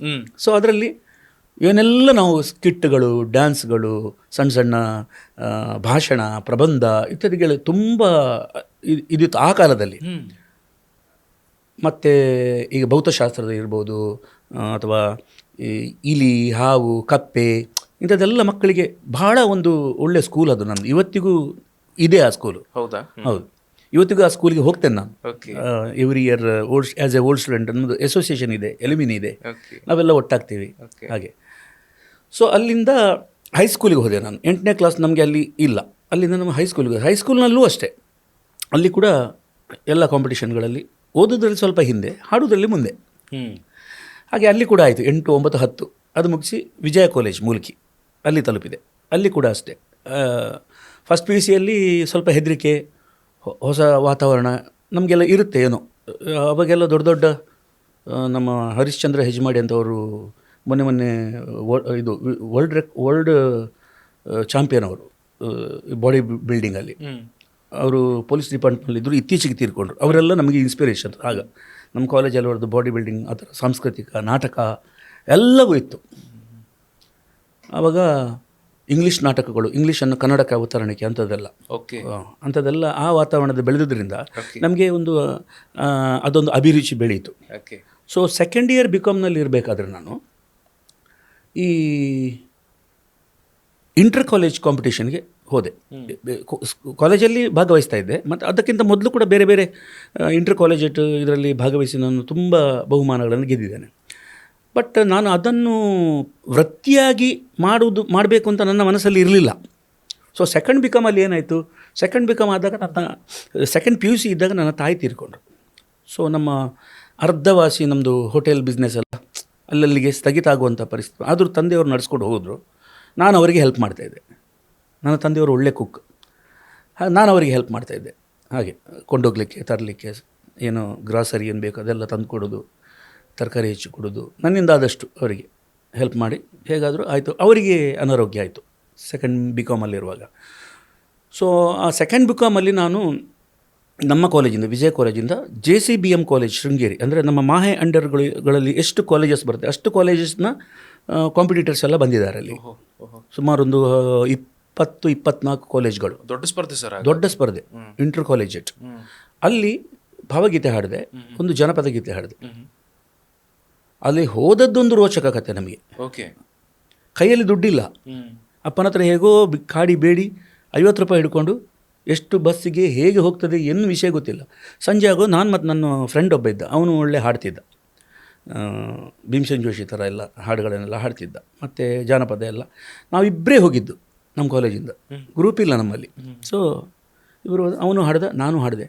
ನನಗೆ ಭಾವಗೀತೆಯಲ್ಲೂ ಫಸ್ಟು, ಜನಪದದಲ್ಲೂ ಫಸ್ಟು, ಅವನಿಗೆ ಸೆಕೆಂಡು. ಆ ಭಾವಗೀತೆ ಯಾವ್ದು ನೆನಪಿದೆ? ನೆನಪಿದೆ. ಯಾವುದು? ಬಾಗಿಲೊಳು ಕೈ ಮುಗಿದು ಒಳಗೆ ಬಾ ಯಾತ್ರಿಕನಿ, ಶಿಲೆಯಲ್ಲವೀ ಗುಡಿಯು ಕಲೆಯ ಬಲೆಯೂ. ಈ ಹಾಡು ಕುವೆಂಪು ಅವ್ರದ್ದು. ಹೌದು, ಕುವೆಂಪು ಇರಬೇಕು ಮೋಸ್ಟ್ಲಿ. ಅದು ನನ್ಗೆ ಗೊತ್ತಿಲ್ಲ. ಈ ನಮ್ಮ ಬೇಲೂರು ಹಳೆಬೀಡು ಈ ದೇವಳಗಳನ್ನು ನೋಡಿ ಅವರು ಬರೆದಂಥ ಹಾಡದು. ಬಾಗಿಲೊಳು ಕೈ ಮುಗಿದು ಒಳಗೆ ಬಾ ಯಾತ್ರಿಕನೇ, ಶಿಲೆಯಲ್ಲ ವಿ ಗುಡಿಯು ಕಲೆಯ ಬಲೆಯು ಅಂತ. ಅದನ್ನು ನೋಡಿ ಬರೆದಿರುವಂಥ, ಇನ್ಸ್ಪೈರ್ ಆಗಿ ಬರೆದಿರುವಂಥ ಹಾಡದು. ಸೊ ಅದಕ್ಕೆ ಫಸ್ಟ್ ಬಂತು. ಅಲ್ಲೇ ನಾನು ಡಿಸೈಡ್ ಮಾಡಿ, ತಂದೆಯವರಿಗೆ ಆರೋಗ್ಯ ಸರಿ ಇಲ್ಲ, ಇನ್ನು ನಾನು ಇದನ್ನು ವೃತ್ತಿಯನ್ನಾಗಿ ಮಾಡೋದು ಒಳ್ಳೆಯದಂತೇಳಿ ಶೃಂಗೇರಿಯಲ್ಲಿ ಬಹುಮಾನ ಪಡ್ಕೊಂಡೆ, ಕಪ್ ಮತ್ತು ಸರ್ಟಿಫಿಕೇಟ್ ಸಹಿತ ಶಾರದಾಂಬೆಯ ದೇವಸ್ಥಾನಕ್ಕೆ ಹೋದೆ. ಅದೇ ಹಾಡು ಅಲ್ಲಿ ಸೂಕ್ತ, ಯಾಕಂತೇಳಿದ್ರೆ ದೇವಸ್ಥಾನ ಕ್ಲೋಸ್ ಆಗಿದೆ, ಮಧ್ಯಾಹ್ನದ ಪೂಜೆ ಆಗಿ ಕ್ಲೋಸ್ ಆಗಿದೆ. ಬಾಗಿಲೊಳು ಕೈ ಮುಗಿದು ಒಳಗೆ ಬಾ ಯಾತ್ರಿಕನೇ ಇದಲ್ಲಿಟ್ಟೆ. ಇನ್ನು ನಾನು ಇದರಲ್ಲಿ ಮುಂದುವರಿತೇನೆ, ನೀನು ನನ್ನನ್ನು ಆಶೀರ್ವದಿಸಬೇಕು, ಅನುಗ್ರಹಿಸಬೇಕಂತ ಪ್ರಾರ್ಥನೆ ಮಾಡಿ ಅಲ್ಲಿಂದ ಹಿಂದೆ ನೋಡಿಲ್ಲ. Very nice, very nice. ಇದು ನನ್ನ ಒಂದು ರೋಚಕ, ನಾನು ಈ ಫೀಲ್ಡ್ಗೆ ಬಂದಂಥ ಒಂದು ಇಂಪಾರ್ಟೆಂಟ್ ವಿಷಯ ಇದು ಅಂತ ಹೇಳಲಿಕ್ಕೆ ನಾನು ತುಂಬ ಸಂತೋಷ ಪಡ್ತೇನೆ, ಹೆಮ್ಮೆ ಪಡ್ತೇನೆ. ಆ ತಾಯಿ ನಮ್ಮನ್ನು ಯಾವತ್ತು ಕಲಾ ಮಾತೆ ಅವಳು, ನಿಜ ನಿಜ ಶಾರದೆ, ಅವಳು ಬಿಟ್ಟು ಹಾಕಿಲ್ಲ ಇವತ್ತಿಗೂ. ಭಾರಿ ಭಾರಿ ಸಂತೋಷ ಆಯಿತು ನನಗೆ. ಒಂದು ಸರಿ ಈ ನನ್ನ ಈ ಸಂದರ್ಶನದ ಜರ್ನಿನಲ್ಲಿ ಒಂದು ಭಾಳ ವರ್ಷಗಳಿಂದ ಒಂದು ಸಣ್ಣ ತಪ್ಪು ಆಗಿತ್ತು. ಅದು ಗೊತ್ತಿದ್ದಾಗಿದ್ದಲ್ಲ, ಗೊತ್ತಿಲ್ಲದೆ ಆಗಿದ್ದು. ಅದರ ನಂತರ ನಾನು ಈ ಪ್ರಶ್ನೆಯನ್ನು ಕೇಳೋದಕ್ಕೆ ಶುರು ಮಾಡಿದ್ದೀನಿ. ಸರ್, ನಿಮ್ಮ ಗುರು ಯಾರು? ಎಕ್ಸಾಕ್ಟ್ಲಿ, ನಾನು ಮೆಡ್ಲಿನ್ ಸ್ಕೂಲಲ್ಲಿ ಕಲಿತಾ ಇದ್ದೆ ಅಂತ ಹೇಳಿದೆ ನಿಮಗೆ, ಮುಲ್ಕಿಯಲ್ಲಿ ಪ್ರಾಥಮಿಕ ಶಾಲೆಯಲ್ಲಿ. ಆವಾಗ ನಮಗೆ ನನ್ನ ಪ್ರಥಮ ಗುರು, ಸಂಗೀತದ ಪ್ರಥಮ ಗುರುಗಳು ಉಡುಪಿ ವಾಸುದೇವ್ ಭಟ್ ಅವರು. ನಮಗೆ ಸಂಗೀತ ಕಲಿಸೋರು. ಸಂಗೀತ ಅಂತೇಳಿ ನಮಗೊಂದು ಬೇರೆಯೇ ಒಂದು ಸಬ್ಜೆಕ್ಟ್ ಇತ್ತು, ಆ ಸಬ್ಜೆಕ್ಟಿಗೆ ಅವರು ಅಲ್ಲಿಂದ ಅಭಿರುಚಿ ಶುರು ಆಯಿತು. ನಾನು ಚೆನ್ನಾಗಿ ಹಾಡ್ತೇನೆ, ಅವರು ತುಂಬ ಪ್ರೀತಿ ನನ್ನ ಮೇಲೆ. ಅವರು ನಾದ ವೈಭವಂ ಅಂತೇಳಿ ಒಂದು ಸಂಸ್ಥೆ ಕಟ್ಕೊಂಡಿದ್ದು. ಹೌದು, ನಾದ ವೈಭವ. ಬೆಳೀತಾ ಬೆಳೀತಾ ಬೆಳೀತಾ ನಾನು ಕಾಲೇಜ್ ಮಟ್ಟಕ್ಕೆ ಬೆಳೀತಾ ನನ್ನ ಹಾಡು ಅವರಿಗೆ. ಅದರ ನಂತರ ನಾನು ಹೈಸ್ಕೂಲಿಗೆ ಹೋದೆ, ಅಲ್ಲಿದ್ದು ಕಾಂಟ್ಯಾಕ್ಟ್ ನನಗೆ ತಪ್ಪಿತ್ತು. ಕಾಲೇಜಿಗೆ ಹೋದೆ, ಅವರು ಸಿಗಲಿಲ್ಲ. ಅವರು ಭುವನ ಜ್ಯೋತಿ ಫಿಲಮ್ ಎಲ್ಲ ಮಾಡಿದರು, ತುಂಬ ಫಿಲಮ್ ಮಾಡಿದರು, ಗಗನ ಮಾಡಿದರು. ಗಗನದಲ್ಲೆಲ್ಲ ಅವರು ಮತ್ತು ಇನ್ನೊಂದು ಕೆಲವು ಫಿಲ್ಮ್ಗಳಲ್ಲಿ ಅವರು ಆ್ಯಕ್ಟಿಂಗ್ ಕೂಡ ಮಾಡಿದ್ದಾರೆ. ಹಾಗೆ ಸೆಕೆಂಡ್ ಬಿಕಾಮ್ ಆಗಿ ಫೈನಲ್ ಇಯರ್ ನಾನು ಮಾಡಿದ್ದು ಮನೆಯ ಕಷ್ಟದಿಂದ. ನಾನು Saint Aloysius evening college Mangaluru, ಇಲ್ಲಿ ಲೀನಾ ಫೆರ್ನಾಂಡಿಸ್ ಅಂತ ನಮಗೆ ಒಬ್ಬರು ಪ್ರಿನ್ಸಿಪಾಲ್ ಇದ್ದರು, ಬಹಳ ಒಳ್ಳೆಯ ಒಂದು ಮಹಿಳೆ ಅವಳು. ಅವರು ಕೈಯಲ್ಲಿ ಫೀಸ್ ಕಟ್ಟಲಿಕ್ಕೆ ದುಡ್ಡಿಲ್ಲ, ಅವರು ಕಟ್ಟಿ ನನ್ನ ಡಿಗ್ರಿಯನ್ನು ಓದಿಸಿದ್ದಾರೆ ನನಗೆ. ಅಷ್ಟು ಇಲ್ಲ, ಈಗ ಅವರು ತೀರಿ ಹೋಗಿದ್ದಾರೆ. ಆ ಟೈಮಲ್ಲಿ ಇದು 87, 85, 86, 87, 88, 89, ಸುಮಾರು 90, 1990. ಸೊ ಡಿಗ್ರಿ ಆಯಿತು, ಏನು ಮಾಡೋದು, ಕೆಲಸ ಇಲ್ಲ. ಬಿ ಕಾಮ್ ಯಾರು ಕೇಳ್ತಾರೆ ಇವಾಗ ಅಲ್ವಾ? ಸೊ ನಾನು ಕುಲಾಡಿಕಾರ ಸಂಸ್ಥೆಗೆ ಸೇರಿದೆ. ಅಲ್ಲೂ ಕೂಡ ಅವರನ್ನು ಕೂಡ ನಾನು ನೆನಪಿಸಬೇಕಾಗ್ತದೆ. ಸುಧೀರ್ ಪೈ ಅವರು, ಬಾ ನೀನು, ನಿಮಗೆ ಬೇರೆ ಸಿಗೋವರೆಗೆ ಇಲ್ಲಿ ಮಾಡು ಅಂತೇಳಿ ನಾನು ಅದರಲ್ಲಿ ಕೆಲಸ ಮಾಡಿದೆ. ಆವಾಗ ಕ್ಲಾತ್ ಟೆಕ್ಸ್ಟೈಲ್ ಇದು ಏನು ಅಂತೇಳಿ ಅದು ಕೂಡ ನಾನು ಕಲ್ತ್ಕೊಂಡೆ. ಅಲ್ಲಿ 4 ವರ್ಷ ಅಲ್ಲಿ ಕೆಲಸ ಮಾಡಿದೆ. ಅದರ ಮಧ್ಯೆ ಕಾರ್ಯಕ್ರಮಕ್ಕೆ ಹೋಗ್ತಾ ಇದ್ದೆ. ಸೊ 94 ನನಗೆ ಡಿಮಾಂಡ್ ಜಾಸ್ತಿ ಆಯಿತು, ಅದು ಕೆಲಸ ಬಿಟ್ಟೆ. ಅದಕ್ಕಿಂತ ಮೊದಲು ಆ ಕೆಲಸ ಮಾಡಿ, ಯಾಕಂದರೆ ಅಷ್ಟು ತಂದೆಯವರು ತೀರಿ ಹೋದ ಸಂದರ್ಭ. ಮನೆಯಲ್ಲಿ 2 ಜನ ಅಕ್ಕಂದಿರಿದ್ದಾರೆ, 2 ಜನರಿಗೆ ಮದುವೆ ಆಗಿದೆ. ತಂದೆ ಇರುವಾಗ 2 ಜನರಿಗೆ ಮದುವೆ ಮಾಡಬೇಕು, ಮನೆ ನಡೆಸಬೇಕು, ಬೇರೆ ಯಾರೂ ಇಲ್ಲ ಆಧಾರ. ಆವಾಗ ನಾನು 2 ಶಿಫ್ಟಲ್ಲಿ ಕೆಲಸ ಮಾಡ್ತಾಯಿದ್ದೆ. ಹೌದು. ಸೊ ಏನು ಮಾಡಿದೆ ಅಂತ ಹೇಳಿದರೆ, ಈ ಕುಲಾಡಿ ಕಾರ್ಸ್ಗೆ ಸೇರೋ ಮೊದಲು ನಾನೊಂದು ಈ KMC ಈಗ ಇಲ್ಲಿ ಜ್ಯೋತಿಯಲ್ಲಿ ಆಗಿದೆಲ್ಲ, ಅದು ಮೊದಲು ಬಿಜಯನಲ್ಲಿತ್ತು, ಈಗಲೂ ಬಿಜಯನಲ್ಲಿದೆ. ಈಗ ಅದನ್ನು ಅವರು ಹಾಸ್ಟೆಲ್ ಥರ ಏನೋ ಮಾಡಿದ್ದಾರೆ, ನರ್ಸಿಂಗ್ ಹಾಸ್ಟೆಲ್ ಅಲ್ಲಿ ಮಾಡಿದ್ದಾರೆ. ಅಲ್ಲಿ ಕ್ಯಾಂಟೀನ್ನಲ್ಲಿ ಬೆಳಿಗ್ಗೆ 5 ಗಂಟೆಯಿಂದ 8 ಗಂಟೆವರೆಗೆ ಡ್ಯೂಟಿ. ಯಾಕಂದರೆ ನನಗೆ ಉಳ್ಕೊಳ್ಳಿಕ್ಕೆ ಇಲ್ಲಿ ಮನೆ ಇಲ್ಲ ಮಂಗಳೂರಲ್ಲಿ. ಪರಿಚಯದವರು ಇದ್ದಾರೆ, ಸಂಬಂಧಿಕರಿದ್ದಾರೆ, ಯಾಕೆ ಅವರಿಗೆ ನಾವು ತೊಂದರೆ ಕೊಡಬೇಕು ಅಂತೇಳಿ. ಸೊ ಮಾಳಿಗೆ ಮೆಟ್ಲ ಕೆಳಗಡೆ ಮಲಗಿ ನಾನು ದಿನ ತೆಗೆದಿದ್ದೇನೆ, ರಟ್ಟಿನಲ್ಲಿ ಮಲಗಿ. 5 ರಿಂದ 8 ಅಲ್ಲಿ ಡ್ಯೂಟಿ ಮುಗಿಸಿ 9 ಗಂಟೆ ಇಲ್ಲಿ ಅಂಗಡಿ ಬರಬೇಕು. ಟಿಫಿನ್ ಫ್ರೀ ಆಯಿತು, ಮಲಗಲಿಕ್ಕೆ ಜಾಗ ಆಯಿತು, ರಾತ್ರಿ ಊಟ ಆಯಿತು. ರಾತ್ರಿ ಒಂದು ಊಟ ಕೊಡ್ತಿದ್ರು ನನಗೆ. ಬೆಳಗ್ಗೆ 4:00-4:15 ಎದ್ದು 5 ಗಂಟೆ ಡ್ಯೂಟಿ ಮಾಡಿ ಇದೇ ಥರ ಸಂಜೆ 6 ಗಂಟೆಗೆ ಇಲ್ಲಿ ಪರ್ಮಿಷನ್ ತಗೊಂಡು ಕಾಲೇಜ್ ಹೋಗ್ತಾ ಇದ್ದೆ. ಅಂಗಡಿಯಲ್ಲಿ ಒಂದು ವರ್ಷ ನನಗೆ ಅವಕಾಶ ಕೊಡಬೇಕು. ಆಯ್ತು ಮರೆ ಅಂತೇಳಿ ನನಗೆ ಸಪೋರ್ಟ್ ಮಾಡಿದರು. ಅಂದರೆ ನಾನು ನಮ್ಮ ಮಾಧವ ಪೈಗಳು, ಸುಧೀರ್ ಪೈಗಳು ತಂದೆಯವರು ಸಹ ಒಳ್ಳೆ ಸಾಹಿತಿ, ಒಳ್ಳೆ ಸಾಂಸ್ಕೃತಿಕ ಪ್ರಿಯರವರು. ಓಕೆ. ಸೊ ಅವರು ಆಗಲಿ ನೀನು ನಮ್ಮೂರಿನ ಹುಡುಗಲ್ಲ ಓಕೆ ಅಂಥೇಳಿ ನನಗೆ ಸಪೋರ್ಟ್ ಮಾಡಿದರು ಅವರು. ಓಕೆ. ಸೊ ಈಗ ಇನ್ನು ಕರೆಕ್ಟಾಗಿ ನಾವು ನಿಮ್ಮ ಫೀಲ್ಡಿಗೆ ಬರುವ. ಇಲ್ಲಿ ತನಕ ನಿಮ್ಮ ಬಾಲ್ಯ, ಸ್ವಲ್ಪ ಇದು ಮನೆತನ ಇತ್ಯಾದಿಗಳೆಲ್ಲ ಆಯಿತು ಸರ್. ಈಗ ನೀವು ಅಂದ ತಕ್ಷಣ ನಮಗೆ ವೇದಿಕೆ ಮತ್ತು ರಸಮಂಜರಿ ಕಾರ್ಯಕ್ರಮಗಳು ನೆನಪಾಗ್ತವೆ. ಸೊ ಆ ದಿನಗಳ ಕಾರ್ಯಕ್ರಮಗಳು ಹೇಗಿತ್ತು? ಆ ದಿನಗಳ ತಂಡಗಳು ಯಾವ್ಯಾವ ಇದ್ವು? ನಿಮಗೆ ರಸಮಂಜರಿ ಕಾರ್ಯಕ್ರಮಗಳಲ್ಲಿ ಮೊದಲು ಅವಕಾಶವನ್ನು ಕಲ್ಪಿಸಿದ್ಯಾರು? ಈ 3 ಪ್ರಶ್ನೆನ ಒಂದೇ ಸಲ ಕೇಳ್ತಾ ಇದ್ದೇನೆ. ಓಕೆ. ಟಕ್ಕಂತ ಮುಗಿಸಿಬಿಡಿ. ಆ ಕಾಲದಲ್ಲಿ ನಾನು ಅವಕಾಶಗಳು ತುಂಬ ಈಗಿನಾಗೆ ಅವಕಾಶಗಳು ಸಿಗ್ತಾ ಇರಲಿಲ್ಲ. ನಮ್ಮ ಅವಕಾಶಗಳನ್ನು ನಾವು ತೋರಿಸ್ಬೇಕು. ಈ ತೋರಿಸಲಿಕ್ಕೆ ಆಗ ಮೀಡಿಯಾ ಕೂಡ ಇರಲಿಲ್ಲ. ಕರೆಕ್ಟ್ ಅಲ್ವಾ? ಏನೂ ಇಲ್ಲ. ಹೌದು. ಸೊ ಆವಾಗ ನನ್ನ ತಂದೆ ತೀರಿ ಹೋಗಿದ್ದರು. ನನ್ನ ಅಕ್ಕನ ಮದುವೆ ಫಿಕ್ಸ್ ಆಗಿತ್ತು. ದುಡ್ಡು ಬೇಕಿತ್ತು. ಓಕೆ. ಫ್ರೆಂಡ್ಸ್ಗಳು ಯಾರು ಇದ್ದಾರೆ, ಬಟ್ ಯಾರಿಗೂ ಕೊಡುವಂಥ ಪರಿಸ್ಥಿತಿ ಇರಲಿಲ್ಲ. ಒಂದು ಕೆಲಸ ಮಾಡೋಣ, ನಾವು ನಮ್ಮದು ಟೀಮ್ ಇತ್ತು. ನಮ್ಮದು ಟೀಮ್ ಆಗಾಗಲೇ ಆಗಿದೆ. ಈ ಶಾಂಭವಿ ಟೆಕ್ಸ್ಟೈಲ್ನ ನಮ್ಮ ಫ್ರೆಂಡ್ ಇದ್ದಾರೆ, ಪ್ರಮೋದ್ ಭಟ್ ಅಂತ. ನಾವೊಂದು ಭಟ್ ಬ್ರದರ್ಸ್ ಅಂತ ಮೊದಲು ಮಾಡಿದ್ವಿ ಟೀಮ್. ಈ ಸುರಭಿ ಮಾಡೋದಕ್ಕಿಂತ ಮೊದಲು ಭಟ್ ಬ್ರದರ್ಸ್ ಅಂತ ನಮ್ಮ ಟೆಂಪಲ್ನಲ್ಲಿ ಫಸ್ಟ್ ಪ್ರೋಗ್ರಾಮ್ ಮಾಡಿದ್ವಿ. ನಮ್ಮ ಕಾಲೇಜಲ್ಲಿ ಮಾಡಿದ್ವಿ, ಓಲ್ಡ್ ಸ್ಟೂಡೆಂಟ್ಸ್ ಅಸೋಸಿಯೇಷನ್. ಆ ಥರ ಬೆಳೀತಾ ಬರ್ತಾಯಿತ್ತು. ನಾವೆಲ್ಲ ಒಂದು ಸೇರಿ ದೊಡ್ಡ ಪ್ರೋಗ್ರಾಮ್ ಮಾಡೋಣ, ಮಂಗಳೂರಿಂದ ಯಾರು ಒಳ್ಳೊಳ್ಳೆ ಪ್ಲೇಯರ್ಸ್ ಇದ್ದಾರೆ ಅವ್ರನ್ನ ಕರೆಸಿ ಒಂದು ಟಿಕೆಟ್ ಶೋ ಮಾಡೋಣ, ನಿಮಗೂ ಹೆಲ್ಪ್ ಆಗುತ್ತೆ, ದುಡ್ಡು ಬರುತ್ತೆ ಅಂತೇಳಿ ಎಲ್ಲರೂ ಸಪೋರ್ಟ್ ಮಾಡಿದರು. ನಮ್ಮ ಊರಿನಲ್ಲಿದ್ದವರು ಎಲ್ಲರೂ ಸಪೋರ್ಟ್ ಮಾಡಿದರು. ಅದನ್ನು ಇವತ್ತಿಗೂ ನಾನು ಮರಿಲಿಕ್ಕಿಲ್ಲ. ಗೆಳೆಯರ ಬಳಗ ಅಂತ ಒಂದು ಹೆಸರಿಟ್ವಿ ಅದಕ್ಕೆ. ಸೊ ಆ ಗೆಳೆಯರ ಬಳಗ ಈಗಲೂ ಇದೆ, ಎಲ್ಲರೂ ಸಿಗ್ತಾರೆ. ಸೊ ಅಲ್ಲಿ ಜ್ಞಾನ ಮಂದಿರದಲ್ಲಿ, ಬಪ್ಪನವ್ರ ಜ್ಞಾನ ಮಂದಿರದಲ್ಲಿ ಟಿಕೆಟ್ ಶೋ ಮಾಡಿದ್ವಿ. ಇಲ್ಲಿಂದ ಎಲ್ಲ ಆರ್ಟಿಸ್ಟ್ಗಳನ್ನು ಕರೆದ್ವಿ. ಅದರಲ್ಲಿ ರಣಧೀರ್, ನೌಶಾದ್, ರಾಜಗೋಪಾಲ್, ಶ್ರೀಕಾಂತ್ ಕಾಮತ್, ಮೊಹಮ್ಮದ್ ಹನೀಫ್, ನಯನ ರಾಜಗೋಪಾಲ್ ಮತ್ತು PNT ಲತಾ ಅಂತ ಇನ್ನೊಬ್ಬರು ಸಿಂಗರ್ ಇದ್ದರು, ಅವರು, ಲತಾ ಕೆಮ್ಮಣ್ಣು ಅಂತ ಇನ್ನೊಬ್ಬರು ಇದ್ದರು, ಜಾನ್ ಪ್ರೇಮ್ ಅವರು ನಿರೂಪಕರು, ಅವರೆಲ್ಲ ಸೇರಿ ಒಳ್ಳೆ ಪ್ರೋಗ್ರಾಮ್ ಮಾಡಿದರು. ಈ ಬಂದಂಥ ಪ್ಲೇಯರ್ಸ್ಗಳಿಗೆ ನನ್ನ ಪ್ರತಿಭೆ ನೋಡಿ, ಮಂಗಳೂರಿನಲ್ಲಿ ಇಂಥ ಸಿಂಗರ್ ಇರೋದು ಕೆಲವು ಜನ, ಇವನನ್ನು ತಗೊಳ್ಬೋದು ಅಂತೇಳಿ ಆಯಿತು. ನನ್ನ ಅವಕಾಶವನ್ನು ನಾನೇ ಮಾಡಿಕೊಂಡಾಗ ಆಯಿತು. ಅಲ್ಲಿಂದ ನನಗೆ ಮಂಗಳೂರಿನಲ್ಲಿ ಅವಕಾಶಗಳು ಸಿಕ್ತು.